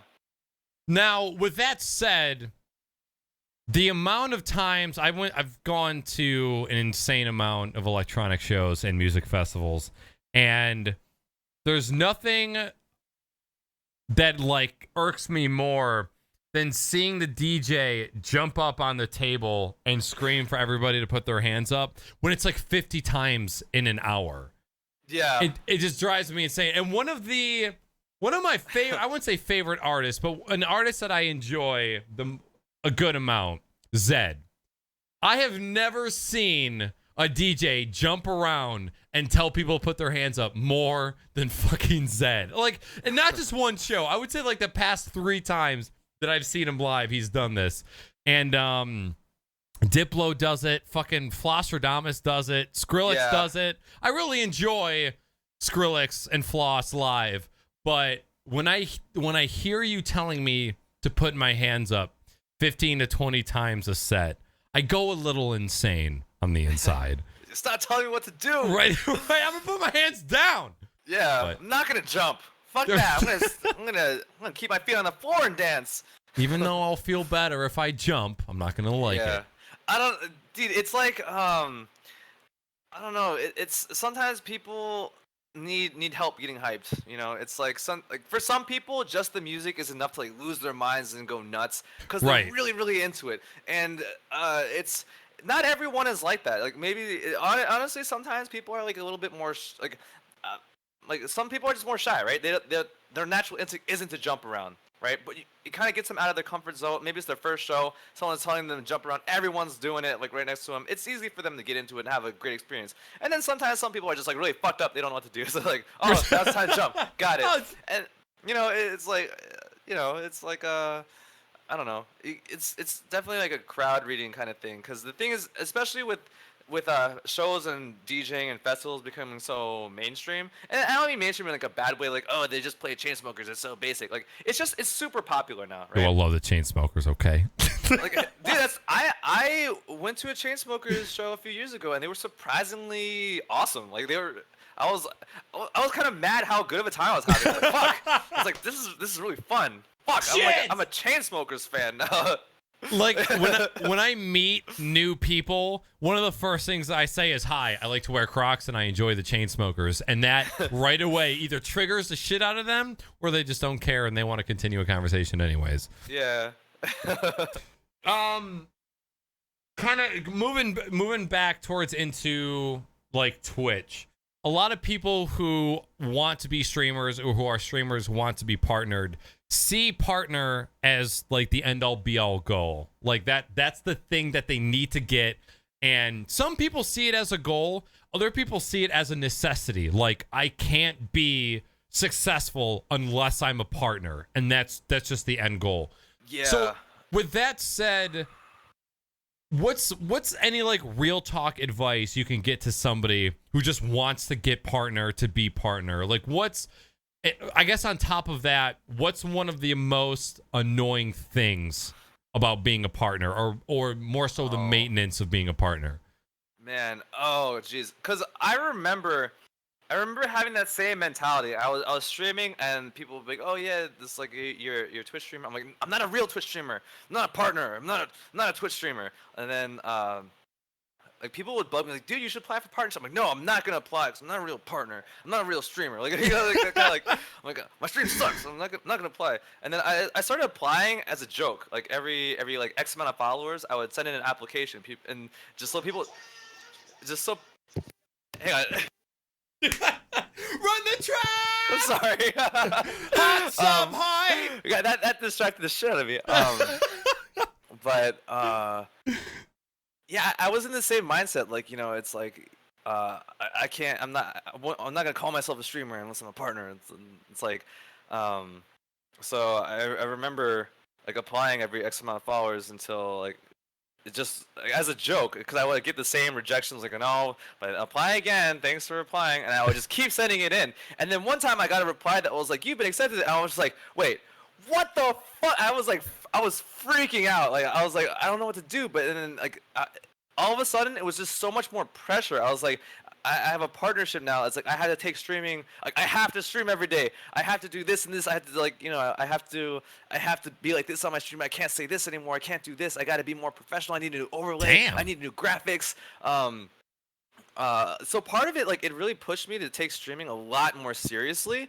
because it was still very much for fun, and then I was like, oh now, I was like, oh now I'm a streamer, I gotta stream, and then the dangerous mentality about that is like, then I started getting the mindset like, oh I'm not a real streamer until I have this many followers. I'm not a real streamer until I have this many subscribers, and like I did that for like a while, like just keep like judging myself on like these numbers that are so arbitrary. Like honestly, like you can the way my mentality now is if you stream and there's one person watching, if they have a good time because of what you're doing, that's all that really is important. Obviously that's not going to be able to sustain you for a job. So the way that I try to look at it is like streaming. I don't look at it as I try not to put it as a monetary thing, because if you're trying to make it into a business, that's a totally different side of it. Then you really need to treat it like a business. Right. It really depends what you want out of streaming. If you're trying to make sure you pay all your bills with it, you really do have to look at everything from a very business point of view. Like think about like how it comes down to so many things, like how you're investing your time on your stream, to the return on it, like that aside from like equipment and gear, it's like really like your time on streams, like is it worth me to stream this content to do this, and you have to really like look at what's important. But most people they want to stream because it's fun, and I think like yeah, like real talking, like you should never lose sight of that, because if you find yourself streaming and you're not enjoying it, then just stop. Like, Right. I mean, unless like your livelihood depends on it. If this is your full-time thing and you chose to make it into a business, then obviously don't stop. You gotta stick through it until you figure out a new way to get that income, right? Yeah, change pace. For sure, yeah. But yeah, if your goal is like have, I think yeah, you need a main goals. Like, is it having fun? Is it entertaining people? And always keep that in mind. Like, don't switch gears. Like, yeah, maybe you'll revamp and like maybe it starts out as entertainment and then it becomes into more of a business thing. That's like for me, sure, for sure. But like, I always try to make sure that it's fun, because what I try to remember is I wasn't enjoying like my life at my analyst job. And so that's why I'm doing this now. And if it ever comes a point where I don't enjoy this anymore, then I really need to have like one of those long, reflective looks at everything and be like, what do I enjoy? What do I want to do in the future? But yeah, for sure, I don't think like partnership should be like a goal. And the thing is, like I really do believe like, once you're, at least for me, it's like once I was partnered, I started taking streaming a lot more seriously.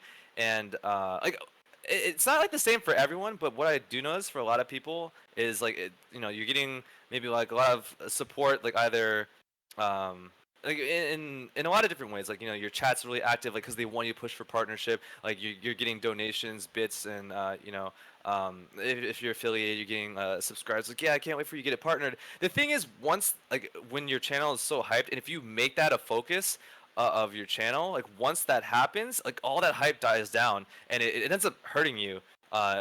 Maybe not hurting, but like everything is gonna come down a bit. Like people aren't gonna be as pushing for that, because you've made it now. But what they don't realize is like that now, like, things are gonna start slowing down, and that definitely happens to a lot of broadcasters. It happened to me and a lot of people that I talk to, and it's so easy at that point to lose motivation, because like if your goal is to get partnered, and then after that happens, you're receiving less support, and your channel feels less hyped than it did before. It's kind of like you start losing motivation. It's like, what did I do wrong? And there's nothing really that you can push after that. Like maybe you can have sub goals and stuff, but it gets really hard. Like, oh man, like I got partner now, my channel's dying. Like what do I do? What am I doing wrong? And it's just like a lot of stress. And I think personally that's the hardest part about like partnership. Is really that like right when you get partnered, you have to realize like you're gonna take like a little dip there for most people, not everyone, but that definitely does happen. And like streaming is very, very up and down. You can't always expect constant increase. Like there's gonna be really, really good seasons, maybe really good years, and then not so great years. And that's how it goes. But if your focus isn't that, it's like, because I do know some people that they stream because they want X amount of followers, and I try to tell them, I try not to tell people what to do, but I also try to tell them like, if you're doing it for numbers, like numbers are so arbitrary. Like you might get like one of your clips might make it on Reddit, you get 1,000 extra followers from that, and then from there, like the next month is gonna be slower because you're not on Reddit anymore. Right. you shouldn't feel like you're a bad streamer all of a sudden. It's just like you gotta know that these things are so random. But that gets to people, and they're just like, oh It man, does. I'm not getting followers. I'm gonna quit streaming because I'm not gonna. It's like, well, you're not streaming for followers, like, are you? And it's like, yeah, if that's the only reason, just to get followers, then I don't know, maybe you shouldn't stream. Like, it's Right. like, yeah, You gotta put into perspective like what you actually want from streaming, yeah. and to go back to one of your earlier points, when you have that one person in chat, one of the latest statistics showed that there are 2.2 million people who currently stream to Twitch, whether it's on a daily, weekly, monthly basis. There are 2.2 million unique users that stream to Twitch in 2017. If you have one or two actual people in your chat watching your show, you are already above the other 80 to 90% of people who are streaming. Like, to have those people in your chat actively watching, if you have one or two active chatters in your stream, you are already above the other half of people. And so, like, and that's why you should be so appreciative of the people that you have, is because there's people who don't have to have anybody. I remember streaming like hours and talking to myself and just no one's there. I remember that, and I would just like try to find ways to entertain myself and shit. Right. Yeah. Well, I better stream naked if I'm gonna have some fun. But yeah, that's such a huge thing. And I had another fucking point, and now I can't remember what it was. Yeah. Going back to just, I don't know. Try not to be too negative, but you mentioned just like something annoying. Yeah, I tell really, me. I really hate when people with channels with active chatters say like, oh yeah, I'm not gonna do this and this, or I'm nobody because like no one watches my stream. Like I'm nobody. I'm a small streamer. Like I absolutely hate that, because you just called your community nobody. Like that's so, it's, to me, that's the worst thing you could have possibly done. Like even if it's two people that watch you, and maybe even if they don't even like your channel that much, like you're saying that they're insignificant. Right. Like that is I don't know, that gets me, because I'm like, there's probably 1 or 2 days where those people tuned in and they had a great day because of you, and you're just calling them nothing. It's like you're taking like you gave them something and you're just like taking it away. Like I really don't like that. So like we were talking about, if one person's watching you, like not like you don't have to be like, oh my god, I'm so thankful for them. But like just gotta recognize like the reason that they're sticking around in the channel is because it's the internet. They can watch anything else. They could go watch some Netflix. They could go outside. Like they could do anything. Right. But they choose to stay there and hang out with you above everything else. And like don't dismiss that. Like that's huge. That's awesome. Yeah. Yep. You're doing something like positive for somebody that day. You're even if like you're not like super positive entertain, like even if you don't have like a super positive like feel good channel, you are entertaining somebody and making them happy in some way, right? Right. So I feel like don't take that away, like Give it props. So second part of the question, what's the most annoying part of upkeep of being a partner? Oh man, this is kind of like what I was talking about like before, like the whole numbers and like how I get caught up comparing. So I try like not to look at, like I never look at my view count. Like I don't look at the subscriber count. And this is something that I learned from like this guy who's been broadcasting for like years. Like he was telling me, he was like a stream at someone by his house, and I was like, oh shit, like why I got all these Windows phones? He's like, dude, I never look at that. I'm like, oh okay. So I didn't really think much about it, and then like I found myself getting like really down on myself about like, oh my, I'm like 10 viewers less today than I was yesterday, so I'm like trying to like be more hype and like hope that viewership increases, and it goes down, and I'm getting like depressed, and then I'm like, oh no, I'm like I was getting so caught up in it, and it's like, damn, like now I see why that he does that. But yeah, for sure, like the like, upkeep and stuff, like there's gonna be months where you lose like a ton of subscribers, and your viewership just goes down. And yeah, like we were talking about, like, you gotta evaluate sometimes and like figure out what you're doing right, what you're doing wrong. Right. But a lot of times also things are gonna be out of your control, and that is something that's kind of hard. But at the same time, I think it's also pretty fun because it gives you an opportunity to think of ideas and do something fresh with your channel, which I think is really nice. Especially because there are channels that I've watched that they've done like something random for one stream like years ago, but that one random time sticks out in my mind like randomly, like all the time. Like I'll just be like walking Yep. down the street and I'm like, hey, remember the time Man versus Game did this? And like, yeah, if he didn't like switch it up that one time, I wouldn't have had that premium entertainment that one day, and like that sticks with me and it makes me laugh every once in a while. So. Yeah, like those are those opportunities to like be innovative and different. It does make a difference to somebody out there. Like maybe if you never, because I'm sure Man versus Game is gonna be like, hey, dude, Jovian really loves that one Halloween stream you did. Like it's Right. like, because it was funny as shit. Like because his whole tagline is like "Welcome to mankind." He was dressed up as Spider-Man. He just got his voice changer, and he would yell "Welcome to Spider-Mankind" with his like echo, and he would jump on his couch and do this stupid spider shit. And the funny thing was that he kept getting new subs and resubs. So instead of his normal stream, he ended up just doing that bit for like 6 hours. It was just, God. It was just he would turn on the echo and say "Welcome to Spider-Mankind," and then like jump off the couch and then try to get his cast started, and then someone else would start, like just over and over. It was like and I tuned in like hours later and he was still doing it. He was like out of breath. I was like, holy shit. Oh my God. This is amazing. But like yeah, it's just like stuff like that, whether it's intentional or not, it's you make those memories, and like that's kind of like what a lot of entertainment is about, right? It's like Absolutely. make people happy.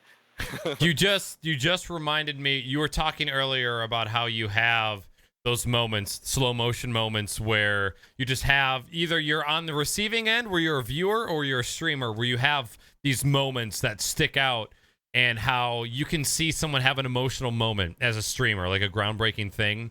The one and only time I've ever tuned in to Man vs. Game live was when he admitted that he was on drugs for most of his streams, when he was talking about taking speed and doing 24-hour, 38-hour streams. Not only was this like a huge breakthrough moment for him because he was finally coming clean about using amphetamines in order to do these long-ass streams, he also introduced me to this band called Le Matos, which they were the ones who did the soundtrack for the movie Turbo Kid. Have you ever seen that? No, I haven't seen it. Okay. So it was like he had just gotten this new album that he loved, and then he played it. He just sat and talked to his chat about how he's been addicted to amphetamines for a while, and it was like the only way that he could stream because like he had so many ups and downs with his streaming career, and like taking those drugs and streaming was the only way that he could kind of maintain his happiness with his channel. And that was such like being the only time, even though I wasn't a fan of his or not a community member, to see somebody so vulnerable and so real at that point. I was just like, it was such an eye-opening moment for me, and that's one of the moments that I'll never forget. Yeah. Crazy. I think that's actually one of the last questions I had for you, as far as scripted questions. But one of the things I just want to ask you about is, other than DJing, what have you been playing on stream lately, other than what you've been raging at today? Oh man. So like, when I started, I played a lot of Diablo 3. And League of Legends for a while. I was playing League, and this season tilted me into oblivion. I almost never want to play League of Legends again. Even when like I get into a game, like someone I haven't talked to for a while, like, hey, you want to play a game of League? I'm like, okay, it'll be fun. And then 5 minutes, I'm like, this shit is not fun. This game is not fun anymore. Fuck it. Yeah. Today I was doing a Cuphead run. I think I'm near the end of the game, but I've been playing a lot of PUBG. PUBG is insanely addicting and and really fun. And it's honestly really distracting because there are times where I'm sitting down, I have a project open of a song I'm trying to finish. I'm like, all right, I'm gonna take a break and play a game of PUBG. Like 5 hours later, I'm like, oh shit. Fuck, I did it again. Yeah. So I'm trying to not like be addicted to it, but that game is just, it's so fun. Like it's PUBG is such a fucking fun game. Not even hashtag sponsored. Right. Like, that game is so fun, dude. It's so fun, man. Going back to what you said about League, that's the same exact way I feel about Rocket League sometimes, because that's my number one game. I'll play it for half an hour and be like, fuck this game! I hate it! Why do I even play it? But I don't know. So you said you're never gonna go back to League? Oh, I might. Maybe. Like, once I untilt, dude, Rocket League is funny because when the game first came out, I think I no-lifed it for like 2 days straight. I did nothing but play Rocket League. I didn't change. I think it came out around like, I think I had some days off for like vacation, maybe. But yeah, I was like in my PJs for 2 days just playing Rocket League all day. I was like, this game is so fun, I love it. And last time I played it, I think I was like, all right, the challenge is I'm gonna do 1v1s until I win a game. I think I played for like 5 or 6 hours, and then I like won a game against like an AFK. I was like, all right, give up. That counts. I'm like, I'm done. That's it. You're done. I'm so garbage at Rocket League, dude. So I get tilted. I play so badly, dude. Oh my god, it's so easy to get salty playing 1v1s too. Speaking of 1v1s, but yeah, I just looked. I've got 858 hours in Rocket League. Holy, nice. Yeah, I play the fuck out of that game, but Damn, even then, I can salt out of it really fucking quick. What? Yeah. Really fucking queef? Really fucking quick. Real queef. Real queef, man. Just do it real queef. So okay, so you've been playing a lot of PUBG. Something else I was gonna ask. I think it was about PUBG, but I can't remember. So okay, so then you've been playing Cuphead. How many days are you into Cuphead? Like 2. Oh, and you almost already beat it? I am confident if I woke up early, I could beat it in one sitting. If I was up early. What? Okay. Really? Cuphead's easy game. Easy. Whoa. Okay. Easy, you say? Yeah, it's easy. Oh my lord. Have you played I Want to Be the Guy? Okay, that's a challenging game. Now, Bashi is a hard game. I Want to Be the Yeah. The first time I ever saw that game was Witwick's speed running it at Awesome Games Done Quick. Oh jeez. Yeah. I think he beat it in an hour.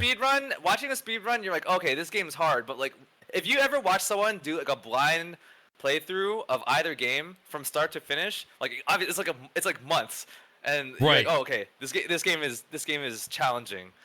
There was a shit ton of clips. Do you know Moon, the popular over? Okay, there's been a bunch of clips of him playing I Want to Be the Bashi, and he actually finally beat it. I think it took him a couple weeks. Yeah. But yeah, I want to play that game because it being a platformer and looking fun. If you're extremely masochistic, I highly recommend. But if not, then stay the fuck away. Well, it depends. If you watch like a playthrough and then you like replicate it, it's not so bad. But if you do it blind, it's pretty rough. Okay. I probably won't ever, but I'd like to say that I might.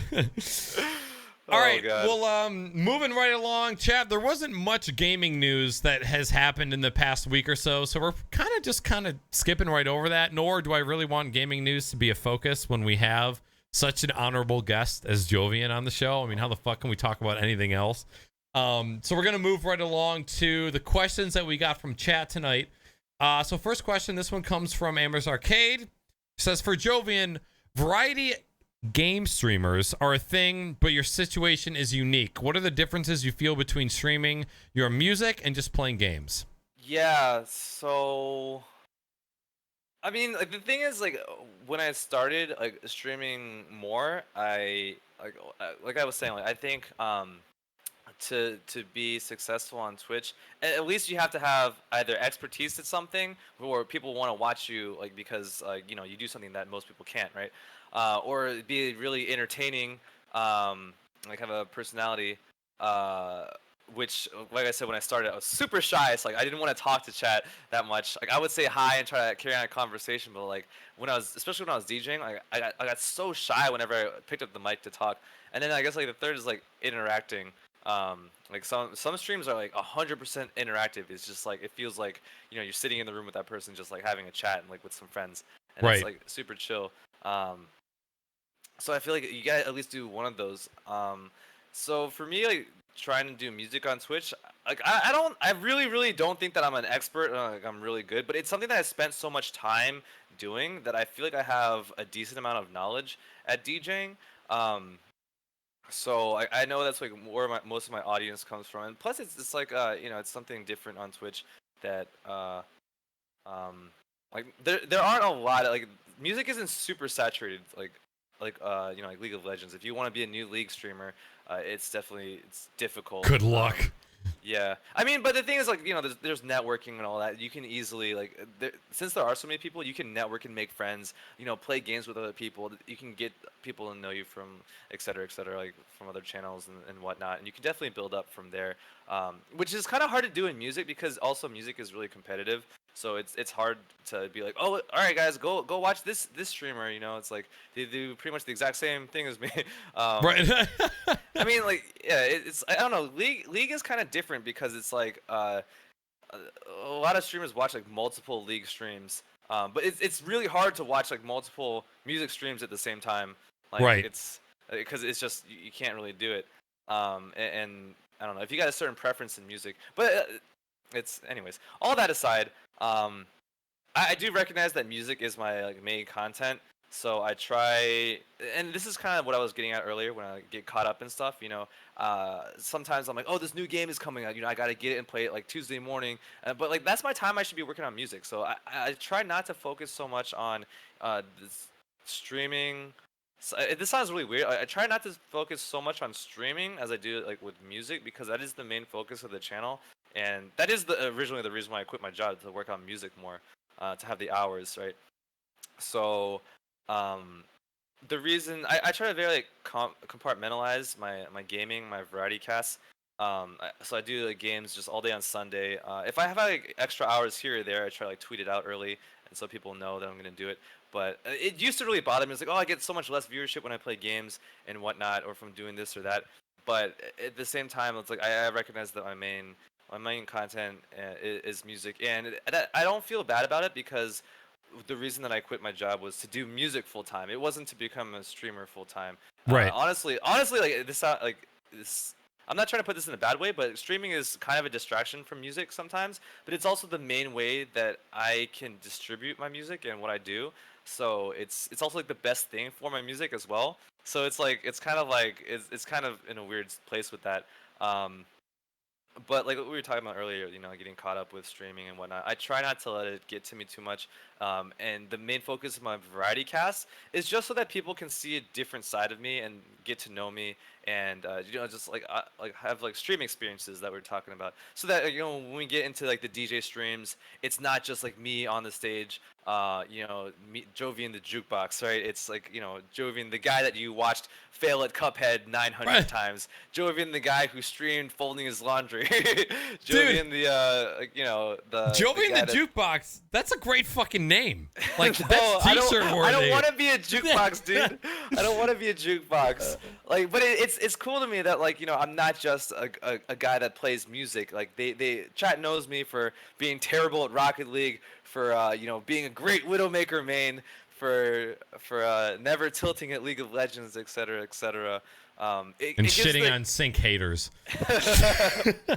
It honestly it gives it more of like when I do the DJ streams and when I talk, like it makes it's not so much like, oh, why is this guy talking, I just want to listen to music. Like they know me as a person, so like I get to have a conversation more so, and I feel like it not only helps build that community, but it also like I want to be a part of the community too. Like I don't want to just be the guy that plays the music so everyone else can chill. Like I want to chat with people. I want to be there with them. Like I want to be on the inside the jokes as well, and all that. And I want to share all this funny stream moments like with them, not just be like, oh yeah, remember the time Joey like fucking he like messed up that song and it was really funny. Now we all laugh at him. Like I want to be like part of all that as well.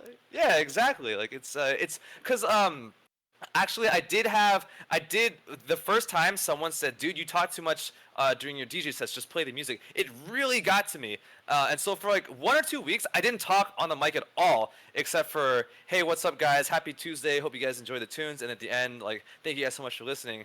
And it's like I felt so much like a like a jukebox. Like I felt like I was just like I don't know, like it was like a buffet, and I was just like serving out, the goods, right? Like I was like the lunch lady, just like, here you go, next, here you go, next. Like it felt so not personal, and I was like, everything I love about streaming is gone right now. This is not what I want out of streaming. So I was like, look, I'm gonna talk more. I'm gonna do variety stuff. I want to play games so that chat gets to know me as a person, not just as the guy that plays the music.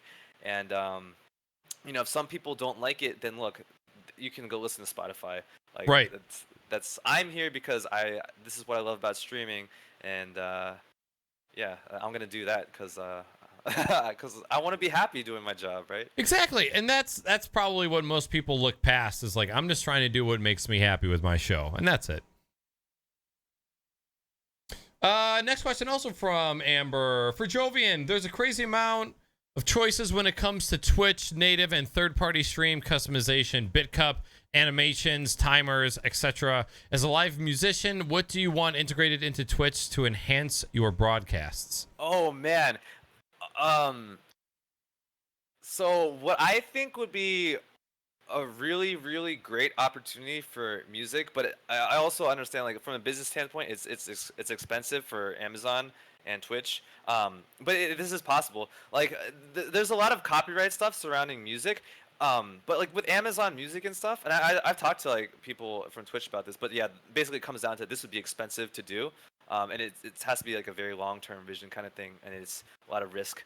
But dealing with all the copyright, like we have the technology to like scan music that's playing. Give people the option to purchase the music through your services, right? So if you're playing a song on your stream, instead of like the VOD's gonna get muted for copyright and stuff, but you can also just like instead of that, you could also be able to sell the music, like because we have you stream a specific game, there's a link to buy it.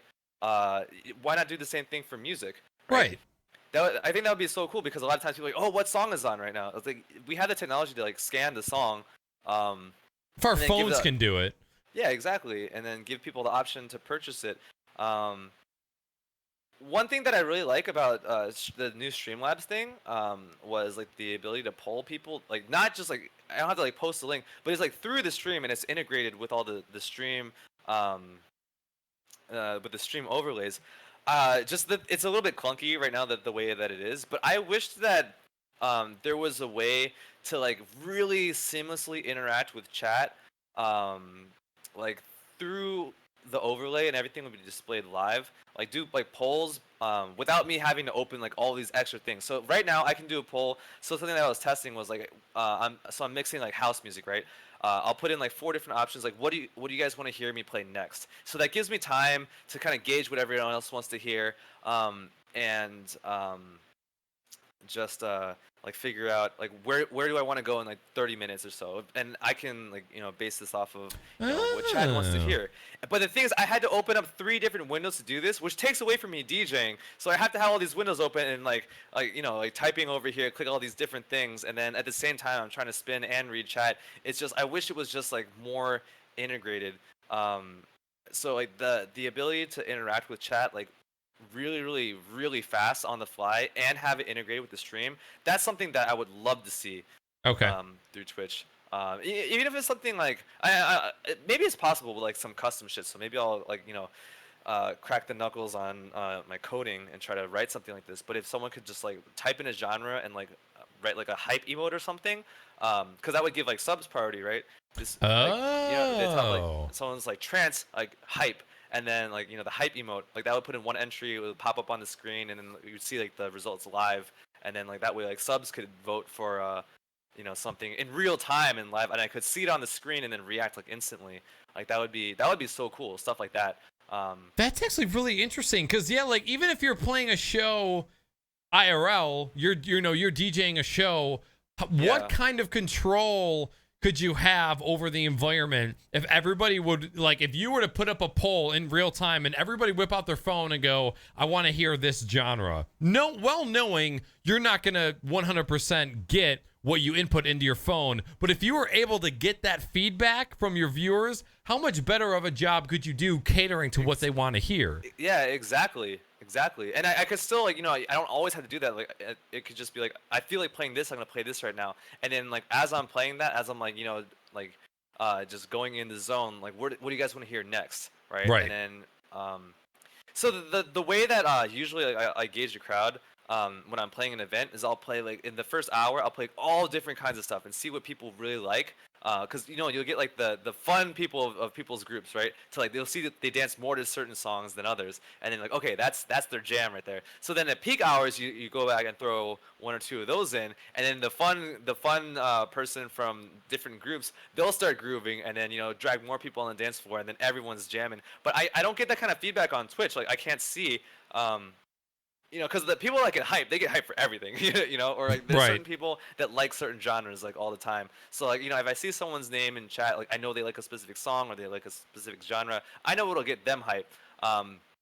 But like it's kind of I can't read those subtleties because I can't see them, And sometimes people are like, oh, I like this, but it's really hard to like gauge where you should go in the next like 20-30 minutes. So that kind of like feedback. Would be awesome for music streams at least. Okay.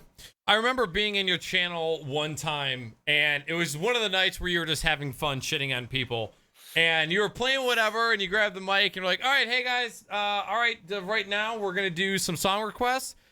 Just a heads up, if you request anything, I'm not going to play it. Fuck you. You just kept doing your thing. I was like, that's what I'm talking about. Next question, also from Amber. Naaackers, how was the last series of beer pong against Weenie? Give the play-by-play of that ass whooping. Oh, damn. Yeah, I played. Question. Yeah, I played beer pong with my girlfriend last night, and it was the best of 3. And for the first time ever, my girlfriend beat me at beer pong, and I won game 1. She actually the final. It was 1-1 cup. And I ended up sinking the last one.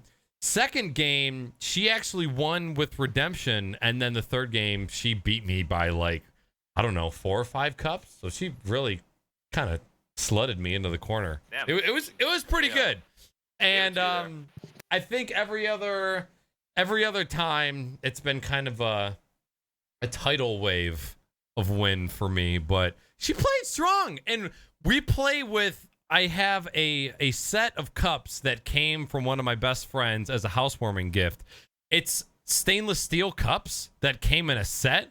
It's this tiny metal briefcase that comes with 20 stainless steel cups. And so it's way harder to play on stainless steel. And she learned within the past 2 or 3 times that we played, and she kicked my ass. So wait. So do they look like red Solo cups, or are they just stainless steel cups? They are the same size and shape as red Solo cups, but they are stainless steel. Oh, okay, gotcha. Yeah, damn. You guys play? That's intense. We'll just be sitting there on like a Saturday night. It'll be like 7 p.m. and she'll look at me and go, "You want to play some beer pong?" I'm like, "Fuck yeah, I want to play some beer pong." Dude, that's amazing. And now I have to play next time because I need to show her who's daddy. This isn't. I'm not gonna let this fly. Your win isn't gonna stay. We're gonna go back to how it usually is, but damn, I'm sort of kind of tempted to bring the beer pong set to TwitchCon so I can real quick set up beer pong or water pong as we're doing the con. It's like, oh, real quick, three cup beer pong setup. Let's do it. Yeah, I mean, you can definitely do water. I mean, do you guys have like a hotel or Airbnb? Like you could. Yeah, we got a B&B. I would bring the table, man. I would shit. I would bring it. Pong it up. All right, dude. Next question. This one comes from Mr. Vansman. What is in Jovian's Hot Pocket? This is a pizza Hot Pocket. Oh, is that your favorite? Okay, so the store only had ham and cheese and pizza, but I would say, yeah, pizza is probably my favorite one. Okay. I mean, like the Philly cheesesteak one's like okay, but like you can't go wrong with pepperoni and cheese and right. That tomato sauce. You can't go wrong with it. It's good. My favorite is actually the ham and cheese. Really? Okay. I was looking at both of them and I was like, I think I'll go with pizza, but. Wait, did you pick up Hot Pockets just for tonight? Yeah, I did. Oh my God, my heart. Trying to get in the spirit of things, man. Oh, Jovian, you the man. And did you burn yourself at all? I almost did. So right before the show started, I took a bite. I got it right at the oven, took a fresh bite, and I realized it was a mistake, and spat it out real quick, and then let it cool down. Because I remember the last time I did that, and I was like, oh yeah, that's gonna burn the shit out of me. It wouldn't be a Hot Pocket if it didn't burn you a little bit. Oh, dude, that's the worst. Like the roof of your mouth is all like burnt for like the next 2 days. And eating anything else is no longer enjoyable. Yeah. All right, next question comes from Not Your Average Lurker. Who was/were your music inspirations as you grew up to now? So like the thing is, like I was never really inspired to like make music or perform music. Um, I got really inspired. I think my friend was telling me about like right when Dylan Francis became popular. My friend was telling me something like, he's like, dude, you know this guy? He like quit his job and he lived in his mom's basement and he just locked himself in there and making shitty music until he finally made a good song. I was like, oh shit. And he's like, now he's Dylan Francis. I was like, oh shit, I love that guy. And I was like, oh. I was like, damn. Yeah, I hear like stories like that often. It's kind of like just people that, against a lot of odds, they end up being fucking awesome at what they do, and that inspires me to work hard. But in terms of like, I never really like. It's not like I listened to Aerosmith growing up and be like, oh man, I wanna play guitar. It's kind of like I was like very much like a consumer. Like I listened to like a lot of Eminem, but like, I never wanted to like do music. I liked Eminem because it like made me feel like I was like a teen and angsty, and it like was a release for all that. Same thing with like Linkin Park. Like I love just blasting that shit in my room. Just be like, yeah, I'm a teenager. I got hormones, and I'm angry, and I don't know why. But no, but like aside from that, like really, like the music, Hybrid Theory is like an awesome album. It's just I love listening to that album. It gets me pumped, and it's like it kind of like feels at the same time. It's like it's sick. I'm pretty. Yeah, go ahead. No, go ahead. I'm just saying that there's so much music that I enjoy, which is kind of like as a whole, it inspires me to like that's kind of the reason like why I want to do music full time, because like, there's so many different songs and artists out there that like make me feel like I don't know, like good about life. Like maybe not good, but like because there's some super negative ass songs that like I really like. But it's kind of like it's a different expression of like life, I guess. Like it's like because everything's based off of like your experiences as a human. Right. So it's like very like music is always very relatable, no matter what it is. And so that's like what really always drew me to music. Like at any moment, there's a song that I could put on that would fit the exact moment. Like that would be perfect for the moment. And that's like something that I really like about it. So I never really was inspired to like make much music, and even now, I don't really. I'm not really like, oh, I saw this like beautiful sunset and I had this feeling, so I gotta go write a song. Like I don't really get that feeling. It's I still do production, because it definitely helps my DJing, and it because a lot of times there's a song that I hear and I wish that it went a little bit differently, so I like to whip up my own remix or whatever. Yes. But yeah, so I haven't really gotten to the point where I feel expressive with music production, but I'm hoping like I could get that way. Like I have an idea or a feeling, and somehow I could make that into a song. But like I said, like there's kind of like the right song that expresses how I feel at any given moment, which is what I love about DJing. Like, I feel like I can express myself through a performance, and like you understand if you listen to the set, you understand how I feel, and like if you're vibing with it, then we feel the same way at the same time, and it's super cool.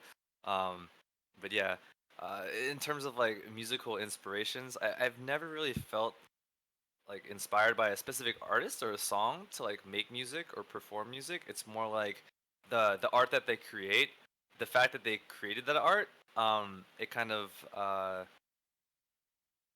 like music, like for the art itself, it kind of is what it means to me, is like why I want to pursue it, I guess. I know that's like a really like roundabout answer, but no, yeah, I mean that's pretty spot on. Yeah. The other, I think I'm pretty sure, I think I tweeted you about this, but it was a week or two ago, I think. But I was at the gym and I was actually running, and you got on the mic and like, how do you guys feel about some Eminem? And in my head, I'm like, fuck yeah, Eminem. And then you threw out some Eminem tracks over electronic stuff, and it was like, hell yeah, dude. Yeah, the perfect fucking moment for what I needed like at that time, and that was fucking awesome. Yeah, that was so random because I usually don't play a whole lot of Eminem, and I was just feeling it that day. That's cool. Like it was so random, and like you're vibing with it. Yep. From so far away. That's cool, dude. There's one thing I need on leg day. It's Eminem. Next question from Good Bowler. How long could you go without listening to any music before you go crazy? Um, Actually, that's sometimes I try to not listen to any music, because it helps me come up with ideas, like just like the silence. And I'll just like think of like a random, like I don't know, bass line or something. I'll just be like sitting around, it's like bum bum bum bum bum, and then I'm like, oh shit, and Oh. then like I'll put it down, and then try to like make a song out of it. Definitely like not listening to anything. It helps me create stuff. But yeah, if your question is like, then I'm not allowed to listen to like that music that I'm making. So, how long would I go before I go crazy in silence? I don't know. Maybe like maybe like a day. Oh, And that's then be pretty like, short. yeah. Well, I'm saying like if I'm not allowed to have the radio on or anything, like no, iTunes, Spotify, no SoundCloud, no YouTube, and then I'm not allowed to like hum anything either or like think of a beat. Like that's weird for me. Like I think that I would like, yeah, or if I was like physically unable to hear a beat. I don't know. I don't think that would drive me crazy, but it's more like if I wasn't allowed to like hum a beat, I would be like, I can't do this. Yeah. But Please let me. if it was like a physical, like magical, condition that I couldn't hear music anymore, I don't know, dude. I feel like I would get used to it, honestly. Used to Um, not hearing music. I mean, like, if it's an uncurable condition and you can't help it, it's kind of like, hey, if you couldn't see, how long before you go insane? Like, if you went blind right now, you would adjust. You would hate it for a while and you'd be extremely frustrated. But I don't think you'd lose your mind. I think you would adjust. And so Right. same thing, if I had some condition where I couldn't hear music anymore, I don't think I would go insane. But I think I would adjust, and I would definitely have like this long period of like anger and frustration. Right? Sadness. But Okay. yeah. But if it was more like or you're not allowed to hum or think of a beat, then I'd be like, I can't do it. Then that would drive me nuts. Like I would be like, I would like start tapping my foot. I'm like, oh fuck, that's a beat. Okay. That's a good answer for that. Next question from Amber for Jovian. Over your stream experience toward the global audience, what international music / language are you into right now? International music. See, the thing is, like, music. Okay, so I'm trying to think of like international music, and the thing is, like, there's so many tracks where like the roots are like in another country, and then people sample it and they like put it into like dubstep style or something, or like they make a house track out of it. So it's like, huh. I'm not really into like any international stuff. Like honestly, I don't really listen to, because a lot of the artists that I follow are based in either America or Europe. Okay. So I haven't really heard a lot of new music coming out of like Asia or anywhere else. I mostly listen to like a lot of electronic artists, which they're mostly based in North America and Europe. Um, so yeah, unfortunately, I don't really listen to a lot of international stuff. Okay. Next question from Not Your Average Lurker. What is your biggest pet peeve when it comes to PUBG? Oh God, when it comes to PUBG, it's okay. See, I'm also really stupid because I like playing random squads.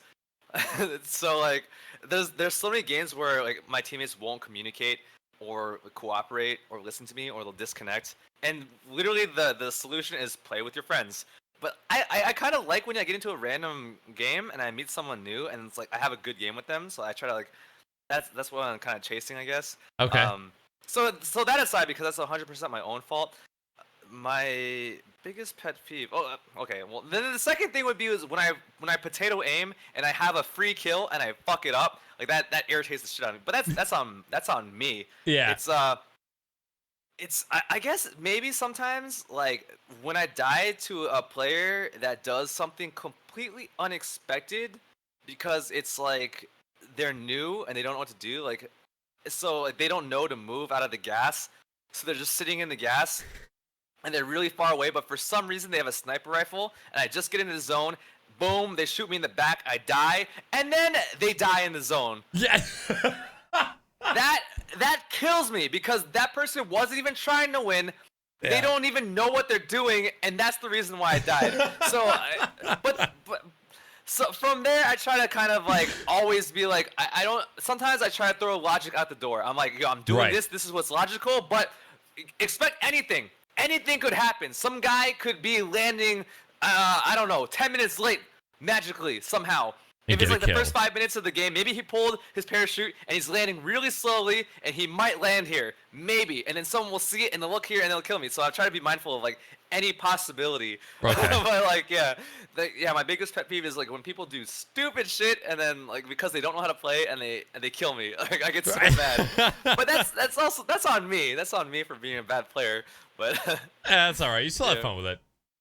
yeah, dude, it's like I said before, it's a really fun game. Like it's probably it's the most enjoyable game I played in a long time. I really like that game. Okay.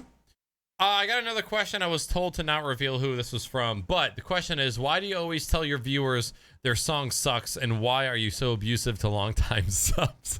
Let's see. Okay, I'm not like I don't feel like I'm abusive to long time. Maybe I am. I do know that I have a bad habit of people that I'm more familiar with. I'm a little bit more, I don't know, like abrasive, I guess. Like Sure.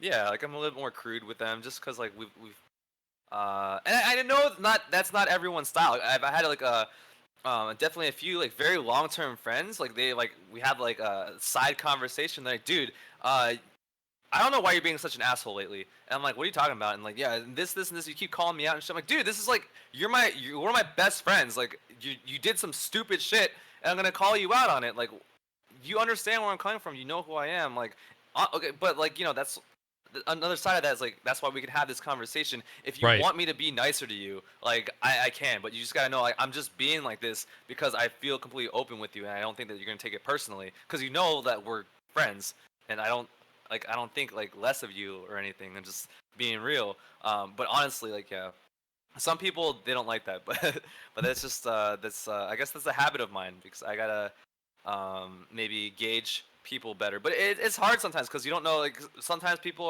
they're very quiet about it. Like you fuck with them and like they fuck with you in turn. But then sometimes you like do a little bit too much and you just don't know. So Right. I don't know. That's why like if people are in the channel all the time, we talk shit to each other. That's why I'm like this. And then the other thing, why do I tell people their song requests suck? It's because they do. That's the simple answer to that. I mean, like, look, it's because it's when you're curating a DJ set, when you're performing, you have a direction and you have a point that you're trying to get to, right? And the hard part about that is only you know where you want your set to be in 20 minutes. So maybe you're playing some like I don't know something that's like more upbeat, and then the energy starts turning down, and then someone's song request is like, you should play this song because it's really hype, man. Like they want to get hype, but in 20 minutes you want to be chilled out, right? And that's maybe you played some hype shit earlier, or maybe you really feel chill right now. That's what you want to do. So for me, that's why I'm like that song request is bad in that scenario. Because that's not the direction I want to take it in, you know. It's Got it. like it's like something like Chipotle should start serving bacon. Like honestly, a chicken burrito bowl with some guacamole and bacon sounds amazing. That sounds Right. really good. But maybe that's not the direction they want to take their restaurant in, right? That maybe that goes like that menu option is going against how they see their brand. Right. Okay. So while that is to someone that's a great idea, you pitch that to corporate, like that's a terrible idea. No, you know what I mean? Yep. So that's where I'm coming from. Like those songs, they're not bad songs. Okay, sometimes people request really like just honestly just bad songs. Like someone's like play Cotton Eye Joe. I'm like no, I'm not gonna do it. Please. I'm not gonna play that. Like maybe if we're having like a funny stream, that would be a good suggestion. But like, nah, that's a bad song request. Yep. But yeah, it's because a lot of times people don't know where I want to go in the set, and so the song request that they have, it doesn't fit that, and that's why I say it sucks. And that is a really harsh response because I could just say, listen, that's not where the direction I want to go in. There's That's a no really nice song. stupid questions. Yes. Yeah, there are. exactly. So I mean, but like I don't know. Sometimes I'm just like, no, that song that sucks. No, I'm not gonna do that. But I usually, if it's a song that I like, I try to be like, maybe like in an hour I'll play that, but like, not right now. Right. So I don't try to say that they suck most of the time, but honestly, sometimes the song request sucks. That's just how it is. Not everybody has a good taste in music, and that's just real talk. Yeah. Next question from DJ Baby D. Can you ask Jovian which Twitch DJ that he's seen on Twitch gave him the ideas to start DJing on Twitch? Lost in House and DJ Baby D. Is that what they want to hear, or is that the actual No, answer? honestly, yeah. The right when Twitch Music came out, I browsed the music section and I saw Lost in House and I saw Baby D streaming, and I was like, "There, this is exactly like what I want to stream. I want to do that." And yeah, like, later that week, I put my laptop on a ladder in my living room and I angled the webcam a little bit down, and that was my stream. No shit. Okay. I had my laptop on a ladder in my living room, angled down into the turntables, and that was my stream. Yeah. Damn. It was like a 480p camera, like with 15 FPS. It's like super bootleg quality. All right. Next question from Paul. What kind of streams do you watch on Twitch? Games or other DJs? So I do watch DJs.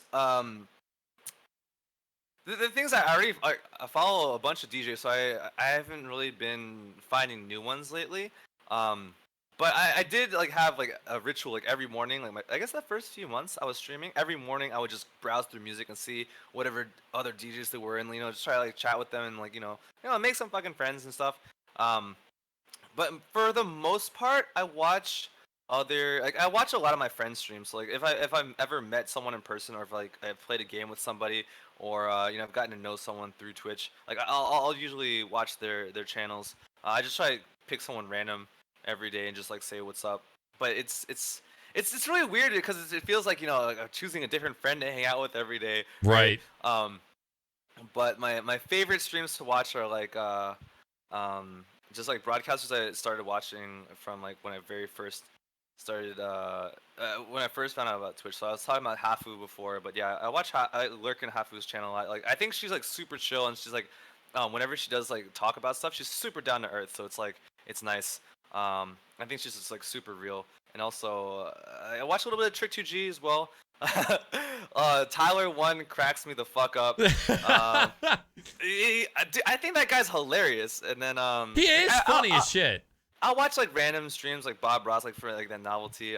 Lyric is probably like one of my all-time like favorite streamers. He streams like everything, and like the dude's like he's just funny, like, and it's just very organic entertainment. Like the stuff that happens on his stream is just like he just lets it happen. He rolls with it. And it's great. He's good at that. Yeah. It's like it's not forced. It's just like it's just entertaining watching him. It's chill and it's like humorous at the same time. I like it.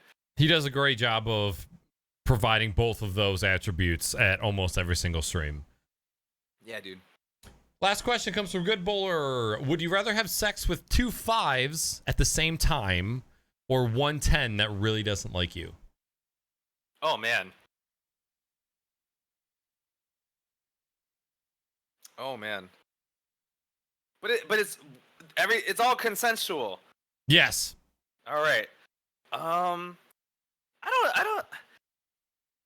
don't know. Have you ever had sex with someone that you have like some animosity against each other, but you're both kind of like needy, so you kind of just like it's like a really fucked up way of like resolving all those things? I have not. No, I've not. Yeah, it's I don't know. It's like kind of awesome. So I would probably go with the second one. With the 110? Yeah, I'm okay. Yeah, I don't want to like write any like borderline but we're talking this is consensual. They don't like you don't really like them that much.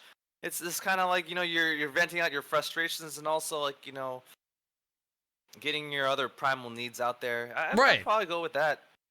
Okay. I'm not down with threesomes. I'm just gonna go ahead and say that. I don't know. Never have I ever. But it's. I feel like a 5 is. It's. I don't know. It's like. Look, everyone as a human being has value as a 10. Okay. Right. Except for absolute trash people. They fucking suck. But yeah, I've never been in a threesome, but I know from my history of sexual occurrences that is not something that I want to divide into somebody else. Like, I can only focus on one person and whether they're getting off or not. So the thing. Oh yeah, go ahead. No, it's just like the thing that I share with the person that I'm banging is not something that I want like diluted, and nor would I feel comfortable whatsoever. So I would. So I'm gonna change the question a little bit, and I would say I would rather be with a 5 who is way hella into me rather than a 10 who just wants nothing to do with me. Oh yeah, for sure. I would agree with you on that. Okay. Yeah, for sure. What you were saying? Fuck, I don't remember now. Was it I'm by just saying, the threesome situation is weird. If like one person's like really into you, like on an emotional level, and then now you're mixing like all that. That's where it gets no bueno. But I feel like if everyone is in it just for the physical aspect, then I feel like that could be great. But the thing that's about like sex and all that, and like even like without that, like like if you have like those like borderline relationships, like we're just talking, whatever, like there's Right. always feelings involved, and it's like almost always like some degree of feelings, and so I feel like you can't just have a purely physical thing. I mean, it is possible, but it's really rare for the most part. Even when people say that it's just physical, there's like maybe like 2 or 3% like emotion in there deep down. Right. So, like the amount of people who are actually completely separated from the person they're having sex with. Yeah. Probably very small. Yeah. All right. Well, that is it for the questions from chat. Chat, thank you so much for asking those questions. They were on point. And that, unfortunately, is actually the end of the podcast. So what I want to do, Jovian, I want to give you a chance to talk about what you got going on coming up. I know there's this big thing that's happening next week. But as far as your schedule after the fact, what do you got going on with your show? And I'm going to throw a guest command in chat that's got, Weenie's already on it. All of your social media will be in chat. But yeah, go ahead, talk about yourself for a second and what you got coming up. Yeah, so wow, I was gonna say like this month, but it's next week. Yeah, so next week TwitchCon. If you guys are gonna be at the Twitch like pre-party, it's like on Thursday. I think it's a partner mixer, but they have +1, so I know a lot of people that are going. I'll be DJing that, so if you guys are gonna be at TwitchCon, definitely come swing by and say what's up. You can make a song request, but I probably I'm not gonna play it, although I'm gonna try. Like I'm downloading some extra songs just in case. Like if people really want to hear songs, I want to like my goal is like I want people to have fun, right? So yeah, if you're gonna be at TwitchCon at that party for sure, come say what's up. I know people got tickets. We're having a private event. We rented out some space on Friday night. So me, Tack, Pong, and Chisa are gonna be spinning. The homies from Super Effective. We're gonna be DJing that night, all 4 of us as well. So if you guys are gonna be around, definitely, I can't wait to hang out with you guys. And yeah, for the rest of TwitchCon, I'll be around. So if, like people want to chill or anything, I'll be all over the place. So hopefully I'll get to see a lot of you guys. And yeah, as far as that, like I'm just getting right after TwitchCon. Actually, right after TwitchCon, we're gonna try to do an IRL. Like all of us are gonna try to do an IRL stream from Disneyland. And then Pong is gonna be in. So if you guys don't know about Pong, he's a DJ from Japan. He's gonna be in town for a few days, and we're gonna probably do some streams together. But other than that, normally every night, like I guess if you're East Coast, 9 p.m. to 3 a.m. 5 nights a week I do DJ streams, and then Sundays gaming and whatnot. I'm gonna also this year, for the rest of the year, I'm trying to pump out as many tracks as possible. Really get down on that production. So you guys there's all my social media stuff if you guys want to check out the music and the live streams and whatnot. But yeah, other than that, it's been awesome. Thanks for having me on the show, dude. It's just been like really cool just to chill and talk with you. Absolutely. As a longtime follower, it's an absolute honor to have you on the show. So thank you so much for accepting the invitation, being here, blessing me, and the chat with your presence. It was an awesome time. Yeah, dude, the pleasure is all mine. Like, thanks for having me, man. It's so cool to get to do this. Absolutely. I'd love to have you back sometime. So if you're down, I'd love to have you back. Yeah, for sure, dude. It was a good time. I would definitely be down. Awesome. Cool. All right, chat, that is going to be it for the Crocs and Hot Pockets podcast today. Thank you guys for hanging out. Thank you guys for submitting all of the questions in chat. Had a super great time. Again, Jovian, thank you for being here, dude. Thank you, man. Absolutely. And that is it, my friends. We're not going to be back next Sunday. I will also be at TwitchCon next Sunday, so there will not be a podcast next week.